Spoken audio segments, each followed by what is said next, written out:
It's Friday, July 21st, 2023.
So, normally the show segment is a pretty standard affair, but there's actually some stuff in this one. There's some show programming and a rather unusual occurrence.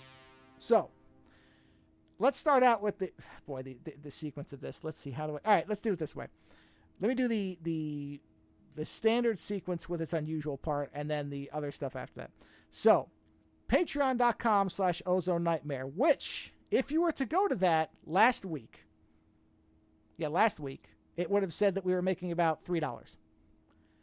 If you go to it now, it says $51. Oh. One person who I've talked to for years in a Discord, because we know each other through a different show, a show that will come into the second part of the opening, but we're not there yet. Okay. And I've talked to him, and he's, we like the same type of movies. He gives me recommendations, same back and forth, a lot of the same kind of taste, that type of thing. And I don't know, I did not ask him specifically what it was that suddenly, I don't, well, I did a show, well, there's going to be a lot of backstory in this opening. A couple of weeks ago, there's a network of podcasts called Twit, which is This Week in Tech. That's what it's short for. It's a technology podcast. Which they've been around forever, haven't they? Forever. When I first came out to San Francisco, before my wife and I were even married, one of the first things I did was go to. Who was his name? Who was Leo his name that Laporte. was on Twit? Yeah. Oh yeah, Leo Laporte. Yeah, he That's still what runs yeah. it. He's still the guy who's in charge of it. I came out and went to the TV show that he was on, which was called The Screensavers. So I've been following, and that individual is the reason this show really exists, because one of his messages at the beginning of when he started podcasting was, if you have something to say, get a microphone and say it and see if it's something that you want to do, period. Don't let anything else stop you. And that's really why I started doing this show, period. And then it evolved into what it is. So I followed them forever. And they were mostly ad supported, but like most of the podcasting world, the ad market is drying up. I mean, it's or is gone. And shortly before this particular wave of downturn happened, they started a subscription service. Or not subscription, they started a premium. I shouldn't say subscription.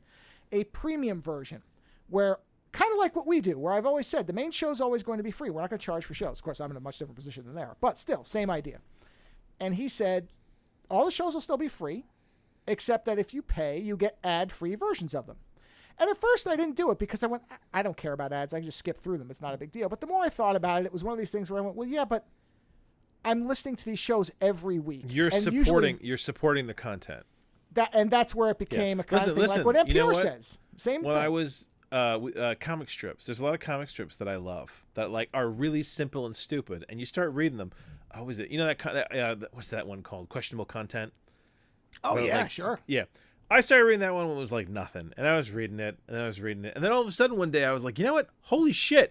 I've been reading this cartoon for like years. I was like, I should really buy something from this guy, or like send money or something like that, because you realize that you're getting an enjoyment from a thing, and right. that and I know that he has ads as well, but it's like, if you like something, support it, regardless, if you can. Yeah, yes. So I started supporting them through the premium version of it.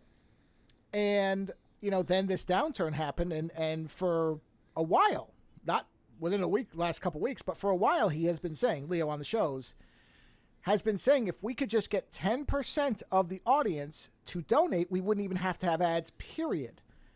And they were hoping they would get close to that, and they didn't. So what he had said was, okay, if we don't get more people supporting, we're going to have to start cutting some of the shows. They're not going to end the network, at least not yet. Right now, they're at break even, which isn't good. Wow, so they're doing that bad, huh? Well, because, the ad market has fallen out all over. You see it everywhere. Spotify has slashed their podcasting thing. Amazon has slashed it. Google, all these places that thought they were going to make all this money, they're just getting out. They're cutting Okay, money. So kind of what we're seeing here is remember, like, nobody was podcasting, and then all of a sudden everybody and their mother had a podcast? Well, the bubble has burst. The bubble has burst. Oh, wow. Yes. Wow. So, okay. So he had said, and he's been basically saying, we are going to have to start cutting things. Anything that doesn't have enough audience to merit advertisers buying ads is going to have to go. And one of the shows that I really liked on that network was called Hands-On Photography. And the guy who runs it is named Ant Pruitt. He did a late night with me last year, I think. It was towards the end of last year. Great guy. And he's the community manager there, so he's fine. But they basically had to end his show because it didn't have enough people. And he did this really great final show where, as was always his message, his thing was, you know what? A lot of people say, I'd like to do this and I never get to it. He's like, just go do what you want to be creative at. Just do it. Get out there because you don't know what time you got with being able to do it. And I was really, a lot of people were bummed out about that show ending. But as he pointed out correctly, most people just say they support something, but they don't. And that doesn't mean monetarily. He had said even if people had shared out the show more or got more people to watch it, it would have helped. And so I did a extended 5. It was about 12 minutes, really, where I said, if you value something, put some money towards it. And I gave all these examples of things. I'm like, it doesn't have to be. But what's funny is that you weren't at all talking about this show. No, I've multiple you were times talking pointed out about all the shit that you love that you try to support. Well, and I gave the example, which is absolutely true. This was not hyperbolic. It wasn't made up. It wasn't exaggerated. And I told you this after I did the shows in Las Vegas with Len, the woman who was his production designer, I believe production designer is the title, gave us $5 based on just that one interaction. Which is so funny. Yeah. Which is crazy. Yeah. And I took 3 of that and immediately turned around and supported a different show with it through Patreon. So more than half of that went to somebody else immediately. Because I'm like, oh, okay. Because that's just how I think is, okay, if I can, keep a little, sure, but try to support somebody else that I like. So I did this long show, and it was his show was an example. And I said, put your money where your mouth is because, this show is subsidized by my job. That's the reality of it. It's not subsidized by anybody else. I pay for this show. And that's fine. I don't do a lot of shows, and I used to do 2 shows a year where I'd say, hey, if you could donate, that would be neat. I stopped even doing that because now we have the show segment. I just pointed out, but I don't even make it a big deal because I don't care. It's a hobby for us. But I said others aren't in that position. There are other people who, they will not be able to afford to do what they're doing. And if you enjoy it, then give the money to those people. Well, listen, sadly, at the end of the day, time is money, right? I hate that phrase so much, but time is money. And there are people who are in a situation where they don't have the time to pursue these jobs they might want to pursue because they've got other responsibilities. They got other things that time has to go to. You have a job, right? And you try to do this stuff when you're not doing that job. And luckily, you have that luxury. The same way that, like, right. I don't need the money. I show up because I want to chat with you. And this exists in a very weird realm for me because it's like I would show up anyway. Like I'm here for completely different reasons. But you know what? It's my tattooist in Vermont. He has a protege. My God, we call him his Padawan. Journeyman apprentice. Apprentice, that's the word. Yeah, we called him the tattoo Padawan for so long. But when I was leaving, I gave him I paid him like he had got me tattooed, and he was like, why are you giving me money? And I was like, dude, I was like, because you're young and you're trying to be a tattooist like my tattooist. And I was like, you also are married and have kids. And he walked away from basically like an IT job because he wanted to be a tattooist because it was what he always wanted to be. And I basically said, I was like, listen, I was like, more art in the world of any kind is better for the human race. I was like, and at the end of the day, I was like, a rising tide lifts all ships. And I it's such a cliche of a statement, and yet it is so true. And the thing is, be the rising tide. Be the thing that raises all the arts, that raises all the entertainments and distractions and, you know, the podcasts and the paintings and the illustrations and the comic books and the you know, small time video games that people make and the small time clothing brands and everything. Be part of that tide that raises all these ships up, because it makes our culture better. It makes Earth better. It makes the human race better to have these things. The arts are what keep our minds sane. They're what keep the culture from like descending into just like savagery. I mean, could you imagine what life would be like without art and creativity and, you know, dare I call it the you know, the philosophical distraction? Like, well, I mean, it's you don't really have to imagine it all the time. You can see it a lot where, you know, creators stop being able to do what they're doing. Yeah. And this is why, because I was sending you the Bandcamp page for Ogre. Robin is the guy's name, musician. Oh, yeah, said, I buy every album he puts out, yeah, whether I actually think I'll listen to it or not. Because just to be honest, listen, that's fantastic. It's fantastic on two levels. It's one, it's fantastic for him, right? That you support him like that. And he almost always sends me codes for free albums, and I'm like, I will give these away. I won't do that. No, and it's also good that you have the ability to do that. Like that's the thing we have to specify, is that not everybody is in a position to do that. Like, listen, you and I are different. You don't have kids. Yeah. Like, you know, so it's like, but it's great that you can do that. Hey, you know what? We saw that Thirstastic guy who creates all that perverse comic art. Oh boy, dude, yes. I found so much enjoyment for that guy that I was like, that is worth my $5. I was like, that shit is just so perverse and weird and hilarious that when I get little updates in my email of this guy's bizarre art, I'm always like, yes! I was like, it's fantastic. It's so weird. I love it. Yeah. That makes life better. And he deserves those $5. You know, this is like growing up when we were both young and buying comics, not buying graphic novels, not waiting for the collective editions, buying the fucking comics when you could find them in the stores, right? And remember how much those things cost when we were a kid? They were like, what, $2, $3? Yeah, right? And you'd buy them and it would be the fucking world. You'd reread them 6 times, you know? And it's like, it's so important, and you need to support it where you can. And it's weird because when Napster came out when we were in college, I jumped on the pirate bandwagon very quickly. And I wonder if that wasn't to some degree a response to kind of like the corporate level, you know what I mean?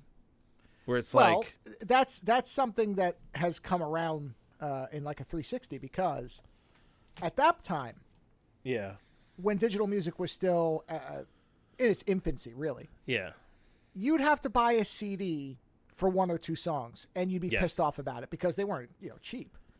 Now, and this is where really the need for something, and so Napster would allow you just, if you knew you only wanted one song off a CD, you get the one song. Now you can do that with things like Bandcamp, SoundCloud, whatever. So we have that capability now.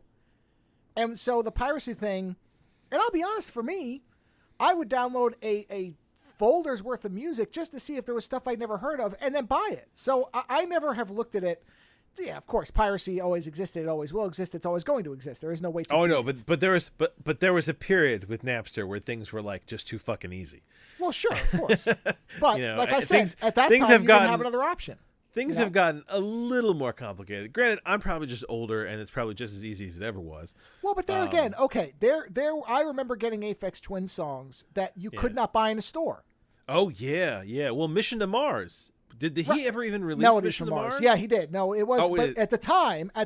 it was vinyl only. At that time, yeah. Or there were maybe some Japanese CDs that were more money than I would ever be able to afford. This so is what's the the thing. difference? You and I were talking about Redbubble, which does a lot of yes, that has and pirated or non-licensed, I should say. Stuff. Yeah, non-licensed art, right? And we were talking about whether it's right to buy stuff from Redbubble, and I was saying how was it Milo Manero? Milo Manero does not sell anything in the U.S. He doesn't. I went to his direct website. I was trying to buy his art. He does not ship to the U.S. from his website. Once you finish translating it from Italian, and I was like, "Fuck! I want to give you my money for your art, and you are not shipping to my country." So, yeah, I went to Redbubble, and I was like, "You know what?" I was like, "Because I can't do this any other way, I'm going to do it this way." You know, I don't like it, but I can't get my hands on this stuff unless I use this avenue. It's the same thing with, like, you can't get, like you said, some of those Aphex Twin albums because they're vinyl only. Well, if you do it this way, you can get them. You'd gladly pay for them, you know. And I do now. Now I try to get the stuff that... Oh, I don't. Listen, I gave up piracy so long ago. I just got to that point where... When I was young, I've certainly given it up on the music side because now it's so simple to hear music. I've given it up. I've given it up completely. No. I'll tell you what. This is a gray area, but it really is piracy by what do you call it? 6 Degrees of Kevin Bacon or whatever. Yeah. I watch a lot of movies on YouTube before I buy them. Now that is technically piracy by somebody else. I get that, but also, are a lot of these movies out of copyright? Is that why they're on YouTube? Or are they illegally on YouTube? No, some of them are newer movies where I'm like, I don't know if I don't want to buy. I do pay, but I don't. You know, some of them I'm like, I don't know. This is borderline. Almost did today. Speaking of like weird piracy. Yeah. So I went to Home Depot, which is a home hardware store, right? And I have like I'm still putting my office together in the new house. And I have these cabinets that I was like, I should put a tabletop on these, you know. But being me, it's like, well, it shouldn't be a boring tabletop. I should do something with it. I should jazz it up, right? So I was looking for like tile or something that I could like kind of glue down, do like a mosaic or something like that. And we were looking at tile and stuff, and we realized that, you know, they have all those little like 2-inch by 2-inch sample things you can get of like granite and stuff like that. Yes, of course. I said to my wife, I was like, how many of these would I need to just completely mosaic the top of my tabletop? I mean, it's really, my tabletop is like literally like 20 inches. You were doing a reverse Andy Dufresne instead of dumping it slowly out in pieces. You were assembling in pieces. You know what? Actually, I still might do that. But I walked up to the woman, like one of the, Home Depot. No, you can never find anybody that works there. Rarely, I finally found someone and was like, hey, I was like, how much do these cost? And she was like, oh, just take them. And I said, I might need a lot of them. She's like, I don't care. It's fine. I'm like, okay. They probably do have boxes in the back. They probably don't care. I know. And my wife is like, you need 70 of those. And I was like, really? She's like, yeah. And we figured out that if I took a whole drawer, and I was so close to just walking out of Home Depot with like this whole big thing of all the samples to use to just mosaic my table.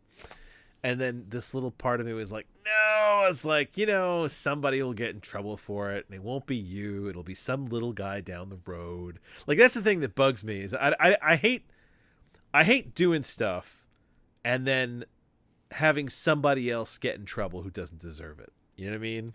Like that's one of the things that holds me back. Like when I get angry at corporations, like I can't take it out on the operators because I'm like, dude, you don't want that job. Right. You took that job because you needed a job. It's a shitty job. I was like, why am I going to scream at you? Right. Yeah. So I didn't do it. But you know what? Your idea to Andy Dufresne it is because they maybe will know that a certain amount will be taken. So I'll do that. Yeah, I'll take like one or two, and I'll slowly mosaic my table. Yeah, I mean, and then I can have they didn't care. Then they're not going to care about it. And then I can have a beautiful granite table. Sure, there you go. Exactly. Right. Why not? Yeah. All right, there you go. That's piracy I can subscribe to. but that's what I mean is I will use YouTube as kind of a hold secondary on. layer of piracy. We're getting away from all this. Who did the $50 come from? I actually don't know his name. I only know his screen name, which is he goes by Artificial, not without the A. So this is somebody that you met on Twitch. That's what I'm saying. No. On Twitch, Discord. Twitch. Discord, because I've talked to him for years, and so I don't know what the catalyzing factor was. But actually, I messaged him and I said, I think you made a mistake and meant to make it $4 or $5. Do you realize how much you've made it for? And he said, no, I've listened to you guys on drives and stuff. So he said, I think I feel like I'm overdue. And I'm like, okay. Dude, man, you're so funny. I love the fact that you actually messaged me like, I think you made a mistake. Well, that wasn't you supported us thing. too much. Yeah, I said, did you mean to make it this much? Because I'm not used to that. I mean, that's just out of nowhere. I wouldn't give me that much. No, Come on. Sure would not. So, yeah, I mean, that was essentially, I said, man. okay, well, I appreciate it, but it's fine if you made an error. Don't feel like you have to leave it. Don't feel like you have to follow through because on it. in my extended 5 or whatever you want to call it, I specifically said, I'm not trying to guilt anybody into spending money they don't have. You weren't talking about this show. No, but even other shows. My point was, things. if you have the capability, you should. If you don't, you don't, and that's fine. And that's where, if I support that, because I actually raised my thing for Twit, because their baseline is $7. I went to 10. Number one, because it's a nice round number, and I like round numbers. But also, I thought, okay, I can cover somebody else who can't afford it right now, and that may end in a year. I mean, I could get laid off. Who knows what happens? I could get sick. You never know. So now, when I can do it, why not do it? And that's really what my philosophy is if there's a value in something. If tomorrow you and I won the lottery and we were one of these guys that had like $1 billion, right? Are you telling me that you wouldn't go out and support like every fucking art that you could? I mean, Jesus, you and I would be the worst. We would be like, I could tell you right now. I have a list that I've already. You'd be like every podcast funded. No. I have a list of creators that I've written down digitally, not written down physically. Yeah. Of people that I would go to and say, I will subsidize you for a year. The only thing I ask is I get to see or listen to it. You're the criminal from Great Expectations. Well, I'm a Medici, man. That's what I would be. Yeah. I would be a digital Medici. Why not? If there's I get it. You know, listen, hey, in my day to day, we both try to fund little artists where we can. So it's very natural that if we were like fucking loaded with money, we would support a ton of people. No, Len is one of them. I would give Len $100,000 and say, now you can raise whatever you want on top of this, but this is secured. Make whatever you want with it. Make the movie that you need this money for, and I would trust him to do it. And I'd say the only thing I want to do is be able to see it first. I wonder what would be Len's realistic dream budget. You know what? I'll ask him. The next show I'm curious because it's like the Kevin Smith thing where he's like, I don't want a lot of money because then they expect more from me. He's like, I try to keep it in a narrow sort of like he has an idea of what kind of money he wants for his movies. Sure. I wonder what Len's like, I want this budget type of thing, Well, Len is very good, as he's told me many times about, he scales the project to what the funds are.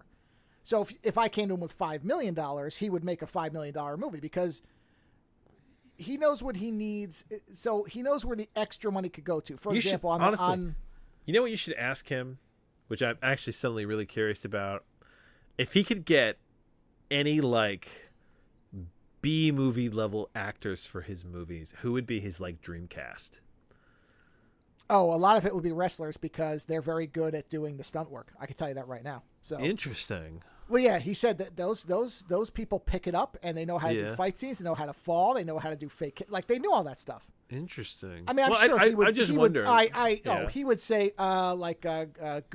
Grunier, what's that guy? The Nemesis guy. I'm sure he'd want him. That guy. Yeah. Somebody like that. I mean, he's got a dream BK. Of course, I'll ask him, and he'll rattle off 30 names without even thinking about it. I guarantee you, he will. Yeah. I'm always curious about that shit. But that's the kind of thing I would do. Is I'd say raise whatever you want above that, but this is you've got this locked in, so you can make $100,000 film. Yeah. Make it. I'm not even gonna tell you anything. I want everyone to stop and for a moment think about this. Think of all the artists, writers, game creators, actors, musicians, singers, all the artists out there who are amazing and nobody knows because they either don't have the funding or the support, whose art could be genuinely like life-changing to a lot of people. Because I mean, like that shit echoes, man. It echoes across the timeline. I know it does. Think about the number of painters. Like, so right now, I don't know if I said this in the show. My old office was in the basement. It had flat walls. This new office is basically the attic space above the garage, and it's all dormers and vaults. So like, there's no flat walls in this place, which has really changed the way I do things. But I have all these arced bits of ceiling. What do they call that when it arcs forward? Is that just the dormer? I don't know. I just know what an A-frame is. I don't know anything. Yeah, it vaults in everything. All the wall gets about halfway up, and then it like basically leans toward the ceiling, and everything's arced. So it's like not quite an A-frame, but close. It might be called a vaulted ceiling for all the hell I know. Well, not vaulted ceiling. It like implies like something very nice. But yeah, so like everything is kind of vaulted forward because I'm in the attic of the garage, and because of that, I can't put any like bookcases and stuff against the wall, but now I have these open pieces of wall. So I said to Joe, I was like, I'm gonna cover these things with art, because I never got to really put art up in my old office because it was covered with like bookcases and shit. I was like, whereas like now my bookcases now I have like a weird library setting in the middle of my room, of my office. Like when you walk in my office, nobody can find me because there's just like rows and rows of bookcases through the middle of the room. Sure. I jokingly started referring to my office as the stacks. But anyway, I like archives. So I've started putting all this art up on these vaults, and I'm like, I have to bolt it up. I tried using just Gorilla strips or something like that, but I had one come down on my head, and that did not feel good. So I bolt everything up in the ceiling, and as I was trying to figure out what to put up, I was like, you know what? I was like, I may not have this opportunity again, when I move someplace else. I should take this as the opportunity it is to really surround myself by the art that has made me. And so I sat down and really thought long and hard about all the artists that are important to me through my life, everything that's affected me. And it's fascinating because, of course, there's a lot of comic book art up there. Joe and I have talked about Frank Cho and what do you call it? Sam Keith and, a massive Frank Whiteley, an endless list that we can By go the on way, as a tieback, that same guy asked me if I'd read the Sam Keith Batman Max crossover. Have you? Oh my God! I just saw that the other day. Okay. I haven't. I said no, but I bet Lando has. I haven't read it yet because when I was trying to find a copy of it, it was ludicrously expensive. Yeah. And the reviews I read. Isn't there a digital version of it? I like to read hard copies. Well, I know, but if you can't read it, I'm saying. But the reviews I read said that the art was amazing, but the story was kind of like. Yeah, and I don't care. Yeah, you're not there for this. Yeah, don't show up for the story, but the art's fucking hilarious. Yeah. But anyway, so there's all these artists, but there's also all these painters. I realized, I like Van Gogh and I like Klimt, and I going back, I'm discovering like all these like other painters that I really like, and you think about the fact that these people have been dead, some for a very, very long time, and yet their effect is still very real. I mean, what is it? There's it's $5 for digital. All right, I'm buying it. Well, there you go. But $25 physical. It's $5 for digital. So yeah, I'll be getting that. There's a Japanese artist named Kuniyoshi Utagawa. You should check his shit out. He does these incredible samurais and monsters. I Love Egon Schiele. What do you call it? I actually like a lot of Norman Rockwell stuff. Some of it, not all of it, but like, sure. And then there's another guy that I discovered when I was in Norway, whose name is Caspar David Friedrich. You'd know him if you saw, that there's that famous piece of a guy and he's standing on the end on like a cliff, and there's like mountains in the distance, and there's like fog underneath him, and you see him only from behind, and he's kind of standing there with like a walking stick, looking very like dramatic. I think I know the piece you're talking about. Yeah, it's called The Wanderer Above the Sea Fog. So many things have used that like in their art or in their advertising. Of course. I've seen 80 versions of this. Yeah, exactly. And he has a few versions, but he created that painting. That painting is from 1818, and you think about that, and you're like, yeah, some of this stuff has been important to us for. Well, that's like the guy, plus. the Leyendecker guy I was telling you about, who looks like a contemporary comic artist. What was that? There was a Polish woman who I found. Oh man, what was her name? She did these incredible paintings in this really interesting style that I thought you would like. She died in the 1980s, but for some reason it reminded me. What is her name? Oh God, she did a great painting called Andromeda. That'll make it easy. Andromeda? No, there's a million Andromeda paintings. Is it Tamara de Lempica? No, that looks like a contemporary artist. Hold on, what's her name? Art Deco style of Tamara de Lempica? What's the last name? Spell it. Oh, this has got to be it. It's Art Deco. This is beautiful. This is it. Yeah, this is it. Yeah. Lempica. This has got to be who you're talking about, because this is gorgeous yes, work. that's her. Yeah, that woman's art is incredible, and it's very Art Deco. Wow, this is great. Yeah, right. Yeah, I saw this stuff and I was like, oh, I should send this to Joe. I was like, I wish she had better subject matter, because it's very sort of like Roaring Twenties kind of stuff. That's okay. I like that. I like Art Deco stuff. But it's beautiful, isn't it? Yeah, no, I like this stuff. But to not get off the point, I have to mention, I'm gonna have an Andromeda tangent in a second. But these artists affected us our whole life. Mm-hmm. Like, they're so important. Some of these people that we're looking at today may be even more important 200 years from now. It's this art that enriches our culture. So yeah, I absolutely agree with you. Support it. But I'm gonna have a little side thing now about Andromeda. So that Polish woman, what was her name again? Tamara de Lempica. I'm mispronouncing it, I'm sure. Lempica? You should put a link, because people should check out her art. I already have a very link cool. in this. It's the first show. So she has this painting called Andromeda.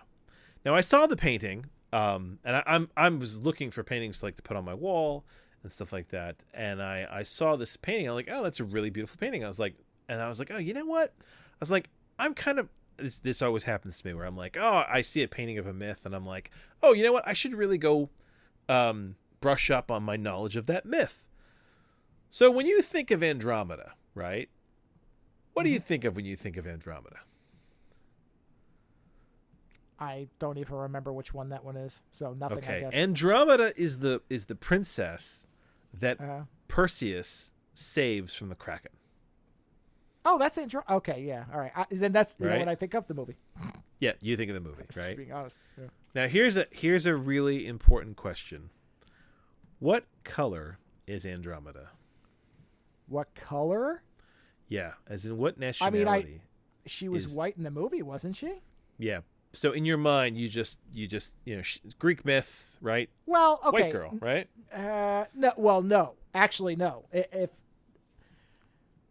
my only reference point for that is knowing that it's it's two things. One is that I knew it was a Greek mythology character. Yes. So in my mythology mind, it's olive-colored skin. It's Greek skin, which is a little bit darker.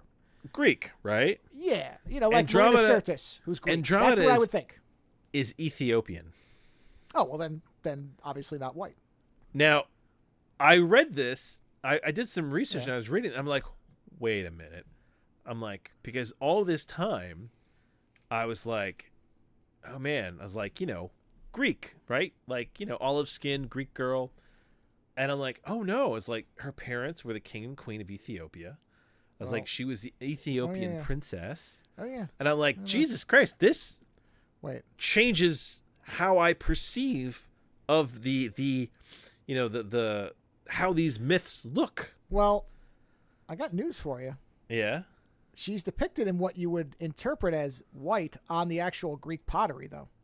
Well, I know that. I know. Well, yeah. so you can't really blame. If I was going to look at, but that's what I mean. Thing, you know? Is that everything references this white girl, but when you read that she's Ethiopian, you're kind of like, oh, wait a minute. Like, this is the same thing with Jesus, man. Every fucking painting you see of Jesus, he's a white guy, right? Yeah. Except historically, the period, the period and location where he came from, he's not a fucking white guy. Yeah. He's got a hell of a tan, if nothing else. Right? Can we agree on that? No, I totally agree. But that's interesting because, I mean, if I was going to go look for a historical reference, I'd look at Greek pottery or something like that. But I mean, not necessarily white, but certainly not, because the picture. What's interesting well, is hold the on. thing I'm looking at. Hold on, but didn't they say a lot of the coloring from that pottery is all gone? Well, for some, but here I found one that is a Corinthian vase that shows Perseus, Andromeda, and Ketos. I don't know what Ketos is. I think that's the monster. Is it? Hold on. I want to make sure I've got this straight. Oh, how do you spell Ketos? I'm curious. Like keto with an S. It looks like a dog monster of some kind. Hold on. It is, yes, a sea monster. Okay, so it's a sea dragon. So I've got this right. So Ketos, or Ketos, however you're supposed to pronounce it, that looks like it is painted white. Now, interestingly... No, man, I think you got it. I think it's Ketos. Perseus is black. Yeah, he is. I'm seeing it. Yeah. So that's accurate. and then Andromeda is not necessarily white, but definitely lighter skin. Well, she's white on the vase. Yeah. Well, yeah, and some of it's worn up. So again, so if I was an artist, I would look for this and I'd be like, oh, okay, well, I guess Perseus is black and Andromeda is white. I just thought that it was so interesting because in my brain, I'd never thought, because I mean that says to me that in Clash of the Titans, when Perseus goes to save Andromeda, he's going down to Ethiopia.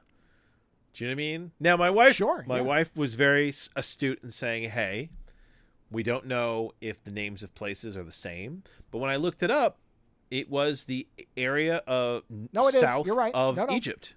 And in fact, they say in the article I read that Ethiopians, or I'm assuming it's Ethiopia is just the older version of Ethiopia. I assume, but I don't know.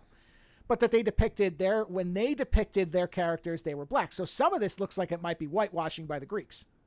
Oh, wow. Seriously. But I mean, because there is a distinction where they said that other cultures depicted them differently than they did. So so it is actually, this may be actual historical whitewashing, which is crazy. But what else? Yeah, and all of this because I saw a Polish woman's painting of a Greek myth.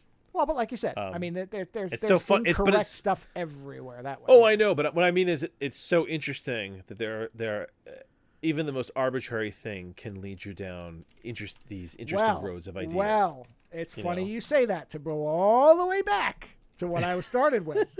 It's funny you say that, because the second thing I was going to talk about as part of our opener now, 36 minutes in, is there are going to be a number of late nights coming up. So there's been a bit of a gulf, but now I have several that will be coming up. And here's the interesting bit that ties back to the Twit thing. There's another person from Twit who I'm likely going to be talking to, another host on the network that I wanted to talk to. We're just trying to get the scheduling right, but it's going to happen. And so that person, as well as having a long history in technology and broadcasting, from web only to stuff that was on TV, the whole thing. It's not Leo; it's one of the other hosts. So I don't want to make it like some big issue. I don't want to say who yet, just in case it doesn't work out. But so far as I can tell, it will. But that person is also a musician. And one thing I do is when somebody has some type of creative background, I like to actually look at it or listen to it or whatever, just so that I have some knowledge of it. So I don't come off like I don't know anything what I'm talking about. I don't do a lot of research, but I like to know something. So I was listening to one of the more recent albums by this individual, and I was listening to him like, boy, this reminds me of a group that I haven't listened to in literally, it's probably been 20 years or close anyway. A group called Catherine Wheel. And I haven't listened. Yeah, I remember when you listened to Catherine Wheel. Right. It was in college. Yeah, right? Yeah. Around that time. And I sat there and I'm like, who actually introduced me to this band? And I said, I in my mind, like I said, I didn't say it out loud, but in my mind, I'm like, I think it was Doug, who was my roommate in college. Yes. Who I have not spoken to since we left. And I was like, I wonder what Doug's up to, because he was a composer. And, we looked him up at some point, and he had a band. Right. Well, let me tell you something. So I looked him up. He is now Dr. Douglas Bielmeyer, and he's a professor of music. At Northeastern, which I think is a Boston school. I shouldn't have asked, because it's not like we were going to suddenly find out he was a professor of physics. So yeah. But hey, you know what? It makes perfect sense that Doug would have gone on to be a professor of music. The man loved his music. He did. And so then I was looking, because he's put out albums, and I sent you one. I sent you one the other night. Oh, I didn't look at the name. I knew you wouldn't. Yeah. I was curious if you'd look at the name, but did you listen to it? No, I haven't had a chance. Okay, well, it's interesting because I told you a little bit my day. Yeah, right. Yes, I saw Ambient Works, and I was like, oh, Joe sent me an album to check out, and I hadn't checked it out yet. And it's interesting because it starts off in what Are you kidding me that Doug is doing ambient? Ambient experimental. So it starts off very Aphex Twin Ambient Works, and then it gets very experimental in the middle, and then Our listeners need to understand that there's a history. The reason this is hilarious is because Doug was not a techno guy. No, Doug was like not at all. But he always did admire Aphex Twin because of the compositional nature. Yeah, and he could see the way it was put together. He could understand that it was actually very intelligent. Yes. So, it's so funny. So I was listening to it, and then he does a podcast where he interviews experimental music. I'm not kidding. No. So I hear it. I listen to one, and then I'm like, fuck it. And I sent off this email, which had to have read as unhinged. I need to explain to our listeners as well here that, like, if Joe and I are, oh my God, what's the best way to put this? Yeah. If Joe and I are Antony and Cleopatra, sure, right? Joe and Doug are Julius Caesar and Cleopatra. Yeah. Because you two were like super close. Oh, like, and the thing is, like, I was close to you, and I was a little close to Doug because he was there. But like, the two of you were inseparable. No, we were like the fucking terrible duo for a while. Yeah, we were. Yeah. And then when you left, our university, I don't know what it is. I don't know why some people, this is a general thing, why certain people can hold on to each other. Yeah, and some don't. I can't remember why. And it's not what happened. And it's not a negative thing either. It's not like you're like, fuck you. It's just that some people seem to be able to handle the abstract distance. Well, also the social avenues through technology weren't really like they are now. I think that would have changed things. So anyway. So you shot off an email. So I find his email, and I sent this long, rambling email. I mean, just because it's like you were emailing an ex-girlfriend. Sort of, where I'm like, holy shit, man! I this weird tangent led me to see how you were doing, and holy fuck, you're a doctor. Like I'm writing like I'm saying this. Yeah. Like where I'm capitalizing words, which is I don't normally like I'm literally writing like I'm thinking because I was just it was such a weird thing. Not only because it's not like I haven't thought of Doug's name since the last time I think we looked him up, and we found almost nothing on him really outside of the band thing. Well, we saw that he had a band. Yeah, now he's got this whole page. He's teaching. He's into experimental music, which is like holy shit, man. It's like me in artwork, where it's like I like whacked out shit in film. And I said this thing. I'm like, hey man, I don't know if you would even be interested, but if you want to come on and do a show, I would be fucking fascinated to talk about this shit. I can't imagine what Doug is going to think when he sees that you and I have been recording a show for this fucking long. I said, I've been doing a show for a long time, and I said, now, if you're not interested and you think I'm a lunatic, I understand, it's fine. And I'm just like, and he's like, no, let's do it. And I'm like, fuck me, really? And we're going to be doing it real soon, like within a week of us recording this. Wow. Yes. So I have no idea what it's going to be like, but I don't give a shit. I'm like, the fact that he even jumped in on it. I'm curious. Right. I am curious now to, I usually check out the music you send me. I just check it out when I get an opportunity. So, and I was And I was complaining to Joe about before we recorded about the nature of my day. So you understand why I did not get to your recording today.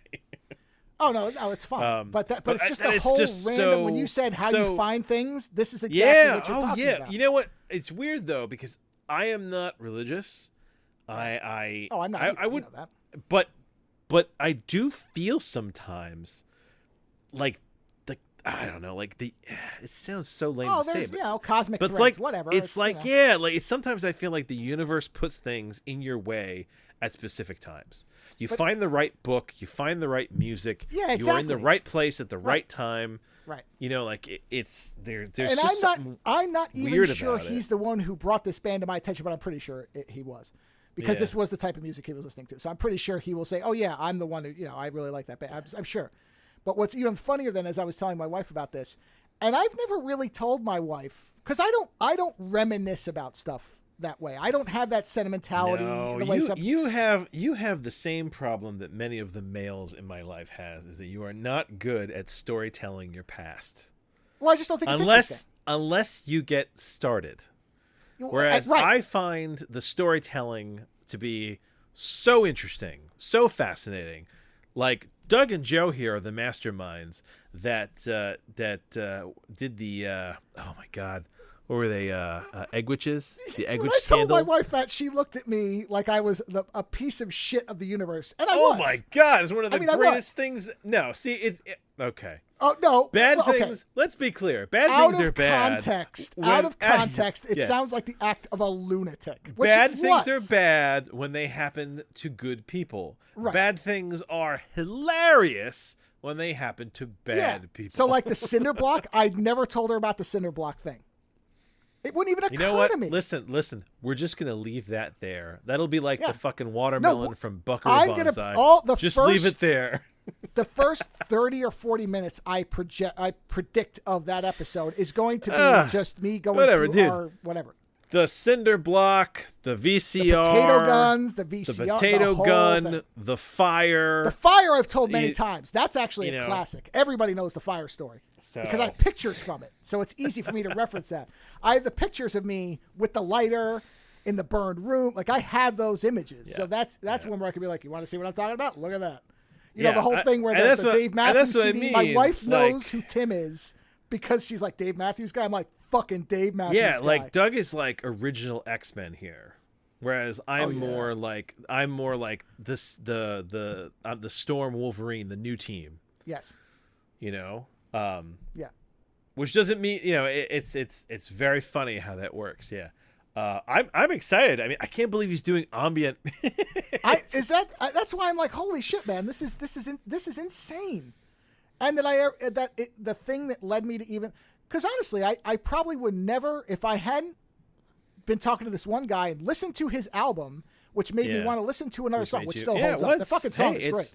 It's these weird. It's the weird cosmic strings, man. You know, and this is like So I moved down to Jersey from Vermont. And I'm not happy about it. Let's be very clear. I loved Vermont. I lived on a mountain. I am the best way to understand my current state of mind is, for those of you who've read Transmetropolitan, I'm Spy of Jerusalem coming off the mountain. Which should give you some idea of how haphazard and mad I am.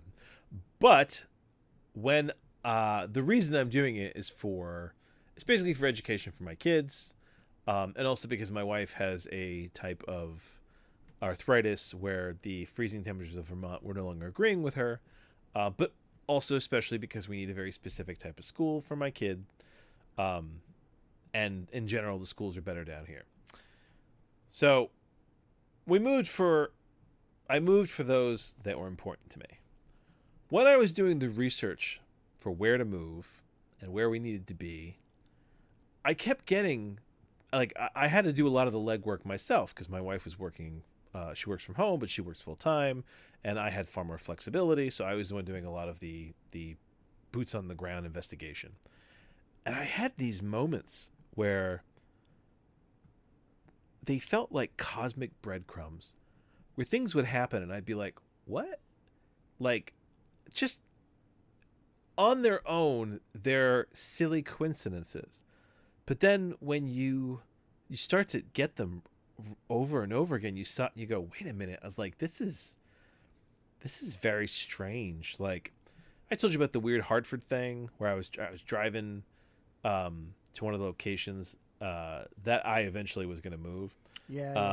And as I was driving, I was passing the city of Hartford. And the moment I passed through Hartford in my college lecture that had been talking about the Civil War, the narrator said the name of Hartford right as I was passing through. And I was like, well, that's kind of astronomically bizarre, isn't it? At the moment I drive through this random city, and I left at the town of Hawthorne, and I ended up staying in the Hawthorne Hotel, except I didn't know that I was going to be visiting a friend in Hawthorne until the day of. I'd already had the Hawthorne Hotel. I'd had that for like a week before, and it was just all these little things that I'm like, well, that's a weird coincidence. And it was almost like it's either the brain's desire to create narrative in the universe, which is a distinct possibility because the brain is always looking to create narrative. And it's our ability to create narrative, which is what establishes the entirety of your life. Your life is a narrative of memory. It could be just my brain desperately seeking to put narrative. But at the same time, there is this small little, hokey part of me, raised by voodoo Catholics, who sits there and goes, it feels like the universe is dropping me breadcrumbs. It feels like the universe is going this way. This is the right way to go. Follow me this way. You're on the right path. Because just the same, sometimes you get these alerts from the universe that are like, no, don't do this. Like I'm sure you've had those where you're about to do something and something happens and you're like, oh, you know what? That's a bad sign. And you find out later that was like the smartest thing that you did. It's like the guy who calls in sick the day of 9/11, who just gets a funny feeling. Yeah. Shit like that. So it's weird because I'm not religious, and I wouldn't even say that I'm spiritual at this point. I believe in science, but I also believe in the weirdness of the mind, and I also believe that the universe is bigger and stranger than we as limited human beings can fully fathom and understand, and that there's more in heaven and hell than I have dreamed of in your philosophies, Horatio. So yeah, it's weird that these little weird paths, these breadcrumbs from the universe. So something led you back to Doug. And Doug's doing ambient albums, which is fucking weird. It is. And I mean, what are the odds of you circling back and he's doing ambient music? Like, what? Well, and not even that, but experimental. Also, but if a I got an podcasting email as well, like that, I probably would take a week before I'd be like, do I want to respond to this? Yeah, and let me tell you the difference between you and I. I had an ex-girlfriend email me after 9/11 because she knew that I lived near near New York. Oh, sure, yeah. And I never responded in the hopes that she would think I was dead. Right? Yeah. So, like I said, Spider Jerusalem, come off the mountain. The end of my story is me going back to the mountain. Sure. But yeah, so, but I mean, do you get that sense of sometimes the universe is just... I mean, that's exactly it. And that's exactly it, because I might have done that late night and never listened to the guy's album, or I might have listened to it and not thought of that other song, or I might have listened to that song and not said, oh, let me look up how Doug's doing. Yeah, it's weird. I mean, there's 4 or 5 steps along that path where if I just said, who cares? Or he might just have never responded to me. Honestly, it's like I'm saying, I don't know, like you, if it was reversed, I certainly wouldn't have responded quickly. I would have really sat there and go, God, do I really want to do I really want to just start talking to somebody I haven't talked to in this long? What if he's a complete... You know what? And Hey. especially the way my email's written. It's like, okay, this dude's on something. Okay. You know? I've had the same email since 2001, which Yeah.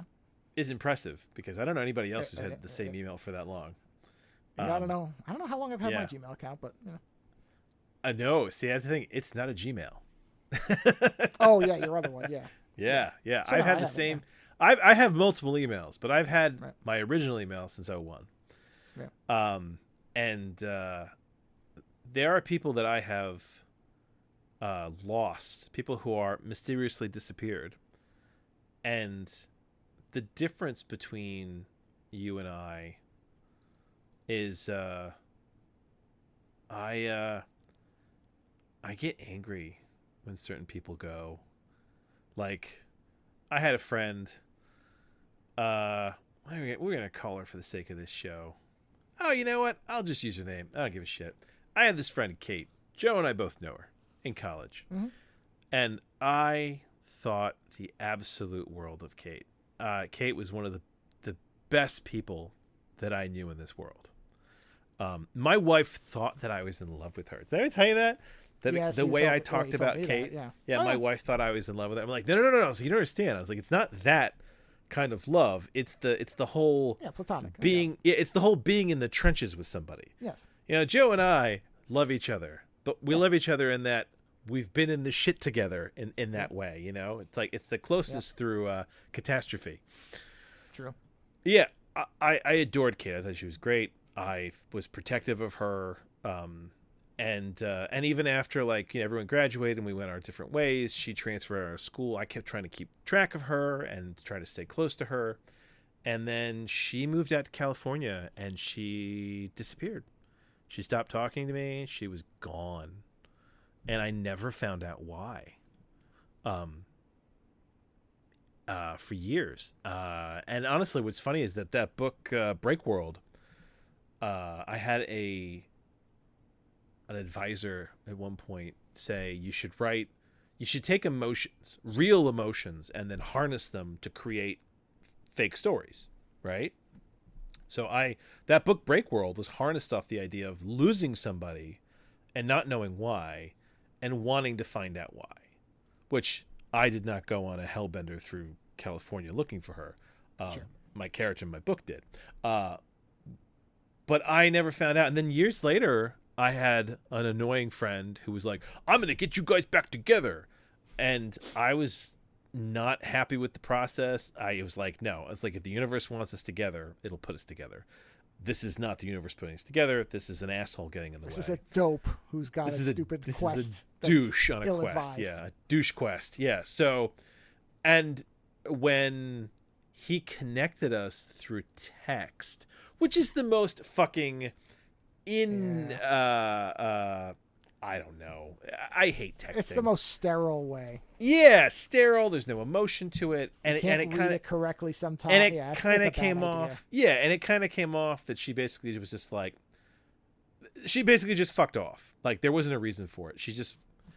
I just got thrown away to some extent. I just needed a clean break type of thing. Yeah, and I was no like, you more know depth what? to it. I was like, fuck you.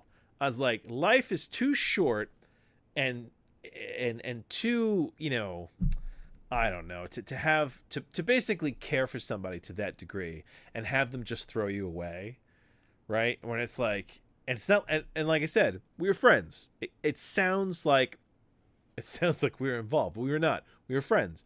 But like, I adored her, and I was like, what, you just fucked off? Like, you went out there, like, you know, it's the whole. I was worried. I was worried about her for years because I was like, you know, and then it's like, oh no, she's fine. She's out there doing her thing. She just never bothered calling you back. And I'm like, yeah, see, I don't want to know how she's doing. I don't give a shit now because you broke the trust. Yeah. And maybe that's my own issue, is that this idea that. Oh, no. That is a completely valid thing I to react to, will, because to me that means either it was one-sided and I was a fool to believe otherwise. Yeah. Well, or like Joe and I, if Joe called me tomorrow and said, I need you to come to California. He didn't give me any reasons, just said, I need you to come to California. Right? I would try my best to get on a plane as soon as possible, because he needed me. Yeah. Right? That's and I the would kind do of the same trust. thing because now I have drugs that would make me forget the flight. That's intense, yeah. Yeah, if you told me I need your help to move, You know what? All right, let me just block the time off and I'll be out I'm there. gonna call you one of these days and be like, I need you, but I'm in Italy. That's how I'm gonna trick you to go to Italy. And I'll be like, all right, I'm going to have to take twice as much because I'm going over water, but I'll be there. Yeah. But it's like B.A. it's Baracus. That's what I would be. Yes. I'd have to Well, slip yeah. something into my coffee. You are B.A. Baracus. We're gonna give you a nice curry and knock you out. Yeah. But it's like that trust. It's like this, there's a level of trust, and when that trust is like truly broken, I don't know if that trust can ever be. I don't think it can ever be restored, because it's the whole. It is very powerful, and yet because it is so powerful, when it is broken, its destruction is immense. You know what I mean? Like, it's such a volatile reaction to have your trust broken. Yeah. Yeah. So yes, you and I are very different, and I'm glad that Doug answered the email. Doug is different from the two of us because you said yourself you weren't sure you'd answer that email. No. Especially coming from, Well, I mean, yeah, for the way, literally, I would not be surprised if it had to have come off as such a psychotic email. Because, like I said, I was writing it as I was thinking. And I was in such a universe weird wanted to headspace. put you two back together in a thought I guess space. so. Yeah. And that's a good thing, man. Yeah, listen, I am antisocial, and I don't like to be around people. Right. But I do accept the fact that we are social creatures, and it is good for most individuals to be social. Yeah. There's a really good reason why Joe is the one doing all the late nights and meeting everybody, and I just show up for these. Yeah. Because Joe is my touchstone here. Right. Yeah. So I can't wait to hear what that sounds like. I'm looking forward to it because I have no idea how it's going to go. Because and now I definitely have to listen to that album, like, soon. It's interesting because, like I said, it's going to start off in a very traditional way, and it gets. Is it digital or is it like? Is it like a big band or No. It sounds like vintage Aphex Twin Ambient Works 5.2 at the beginning, but then I have to assume. That's an interesting question. I have to assume that it's actual. Let's take a look. I'm curious. The album is called. It's called Ambient Works, so it's easy to find it. Let me see here. Hold on. Music. Let's see. It's funny on his website. There's pictures of him podcasting it. No, okay. So I'm looking at a picture where he's doing his performance. And, damn it. Hold on. Sorry, I just clicked away from it, and it looks like. Well, that looks like he's doing like an experimental gallery thing where he's playing music to images. No, I'm serious. That's what it is. Ambient no, Works, it's fine. It is. I was just about to ask you, does he still look like a bear of a man? He was always huge. Yeah, no. He looks exactly the same. He looks exactly, and he sound when I listened to his show, I could see him talking. It was funny because I instantly am like, oh yeah, because the way he had a very specific way of laughing, and I remember his physicality in laughing, and I could remember it. Yeah, I mean, honestly, a bear of a man. Oh huge. Yeah. I even remember some of his catchphrases. I remember he used to call it pop. Yeah, well, that's a Buffalo thing. Yeah. I'm trying to see. It's funny, no, because here it is. Not a lot of people from how people change as they get older. Most people don't recognize me, which is the point. You'd recognize him instantly. Yeah, that's funny. Instantly, That's very funny, he looks exactly the same, except like us, older. Manipulation, layering, and temporal placement of found sound files to create larger sonic landscapes. Now I have to fucking take a look. He did a video piece, which is about how. Because there was another thing. I'm like, well, what if? I mean, there's nothing here to indicate it, but what if you're gonna have to ask him what triggered this. What triggered what? The turn to ambient, because he was never like an ambient, Well, see, the thing is, he liked it, but yeah, I'd be curious. Yeah, I will ask him because I know I read one interview that he did because the one thing I'm always on the lookout for is, well, what if this person is like a far right conspiracy nut. Because it can happen. You don't know. I have no idea, man. It's been 20 something years. I don't know. And I don't think most people we know people that started one way and they went insane, right?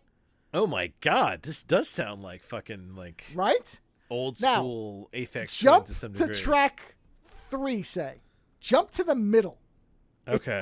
It's fascinating because I actually really like what he does here, because he kind of sets a trap, because the first and last songs sound very much like a traditional ambient album, but the middle doesn't. The middle starts doing he's layering ambient noises. Yeah, he starts traffic. So he's layering ambient everyday environments and creating like a pastiche of like ambience, but everyday ambience. That's interesting. Okay. And then he did a video called Corporate Responsibility Pledge, where it's I'm going to read the description. Musician and composer Doug Bielmeyer and glitch artist, I'm like, boy, Allison Tannenhouse, I think, a multimedia work that identifies the conflict between corporations and communities of people. I'm like, oh fuck, it's warped. It's great. I say that as a positive. You know, a movement and business take responsibility for the role of corporations and the quality of life of the communities they serve and operate in. Man, it's. I think you had you had an effect on him. I think that's what it is. I doubt it, but maybe. I mean, maybe. No, I want to get into his whole entire thing, because it's an interesting person to talk to, because like Snedeker, who we've had on, I know him. I've talked to him. I mean, we may not talk every day, but I know him. I've talked to him over the years. That connection's never been severed, right? Yeah. Whereas Doug, there were 2 years where he and I were basically the thick as thieves types. Like you and I are now. He and I were in a compressed time period, right? A very short period. Yeah. And then it was dead air for 20-something years. And it's like there's a familiarity, but there isn't. So I'm interested in... Dude, it's an ex-girlfriend. Sort of. Yeah, it is. I'm not joking around, because when an ex-girlfriend is someone that you were very close to for a short period of time, very close to, or a very best friend from childhood, that when that person moved away, you didn't ever see him again. It's the same thing. I mean, it really, outside of the sex element, and sometimes even with it, it's the same idea. Well, so that's what I mean. Yeah, because when you date somebody, right, you're very close. You see each other all the time. Right. It's a short period of time. Yeah. I mean, and then, you go your separate ways. You guys didn't break up. You just moved. Right. So there's going to be the kind of the war stories shit where I do want it, because I have told the dorm room fire story so many times, and but to talk to him about it again, I don't know that he's even thought about it. Whereas I use it as one of the many examples why Fire and I have a relationship where I don't really start them, but they seem to be around me all the time. And it's one of the reasons that my wife will tell people we have to keep him away from fireworks and stuff with fire, because he has a history with fire, even though he doesn't start. And I'm like, yes, and let me tell you a perfect story of that, where a fucking fireball went off in my dorm room, and the whole thing. So it should be fascinating. It should be fascinating. So anyway, we're now an hour in? Hour 10. Yeah. Do you have any reviews? I have 2. I honestly, I got nothing. Okay, that's fine. The only thing I was going to talk about was we mentioned this before the show, is why the fuck are XM statues so expensive and so hard to get in the U.S.? Oh, this is a quick otaku thing, between stories. But Joe and I both love like statues, comic statues, fantasy statues, shit like that. And we both have a few. I think it's very indicative of your personality, the statues that you actually have. Not like it defines you as a person, but I do think it's interesting, because a lot of these like sideshow statues are not cheap. So it is fascinating the things that we spend money on, But XM statues, if you've never seen them, are fucking amazing. We've talked about them before. They did that great Batman statue. What is it called? Sanity, I think is one, where it's like It's Batman, and he's surrounded by all the villains, but all the villains are done in white, so they almost look like smoke or ideas. Love that statue. But that thing goes for like $4,000.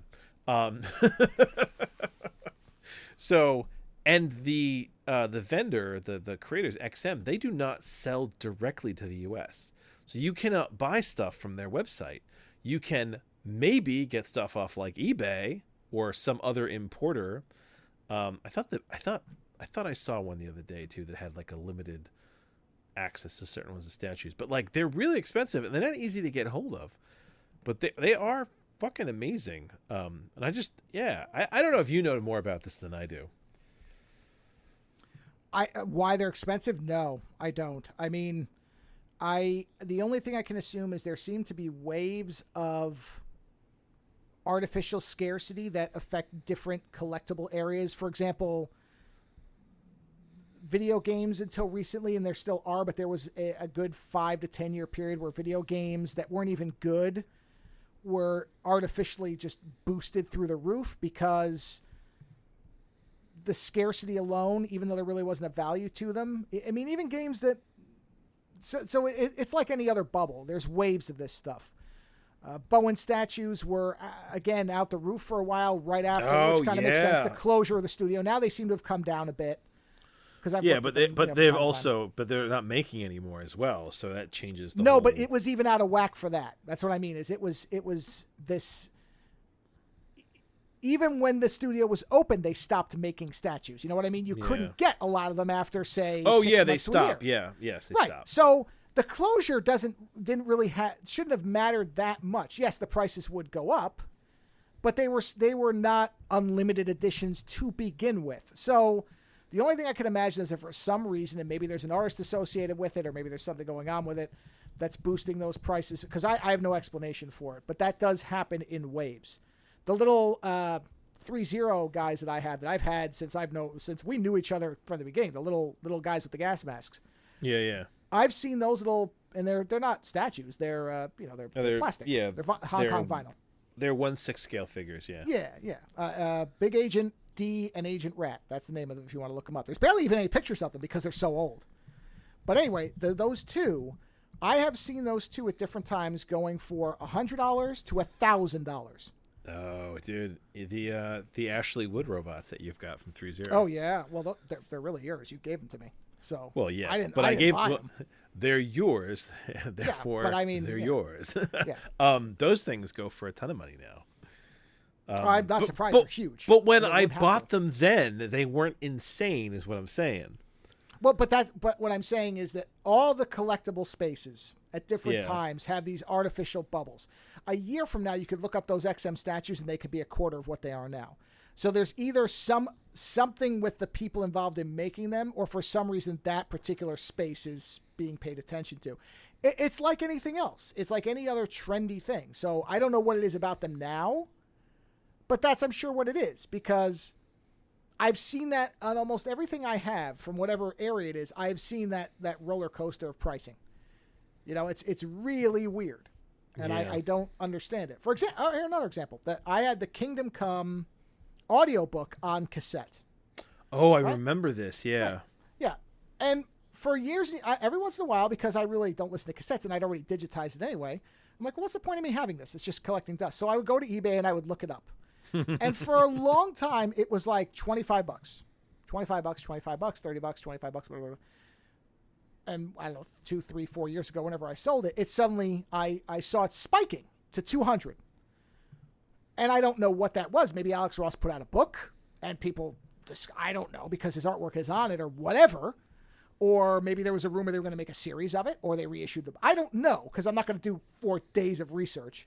But I'm like, well, screw it. And I put it there and I sold it for like $200. When for a decade before, every time I looked, it was less than 50. Now, why? I don't know. It hit a nerve, and all of a sudden people were looking for it. But also, around that time, there was a big surge in people buying cassettes. So maybe it was a confluence of 2 different things. The retro cassette thing, which is still around, but that really was starting to surge again, where people wanted cassettes. I mean, literally, I saw some company made a very expensive cassette player. It's just a cassette player. Oh, yeah, but this is the whole... this is the whole the old stuff suddenly Right. becomes So it quaint, probably was a combination. Maybe it was that Alex Ross reissued something, or there was news about him, and there was somebody who was looking around for cassettes, and maybe it's just the rarity of this thing because they didn't make a ton of them. I don't think. That's why. So XM, same thing, maybe. I don't know. Yeah.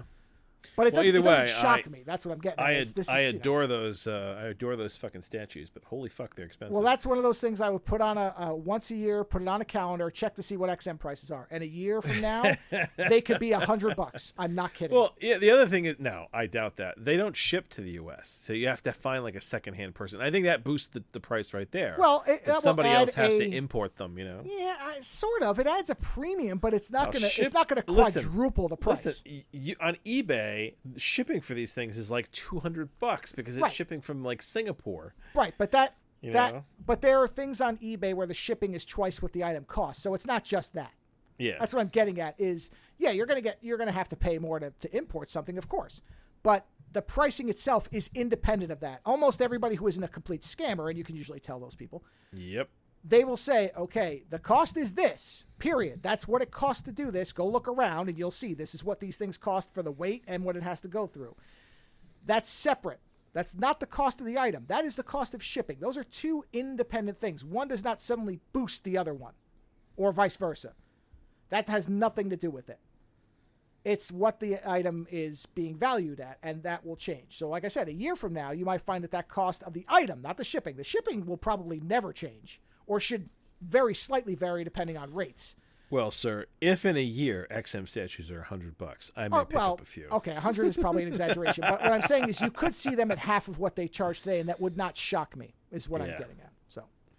So I don't know why that is, but it's something I see in all kinds of stuff all the time.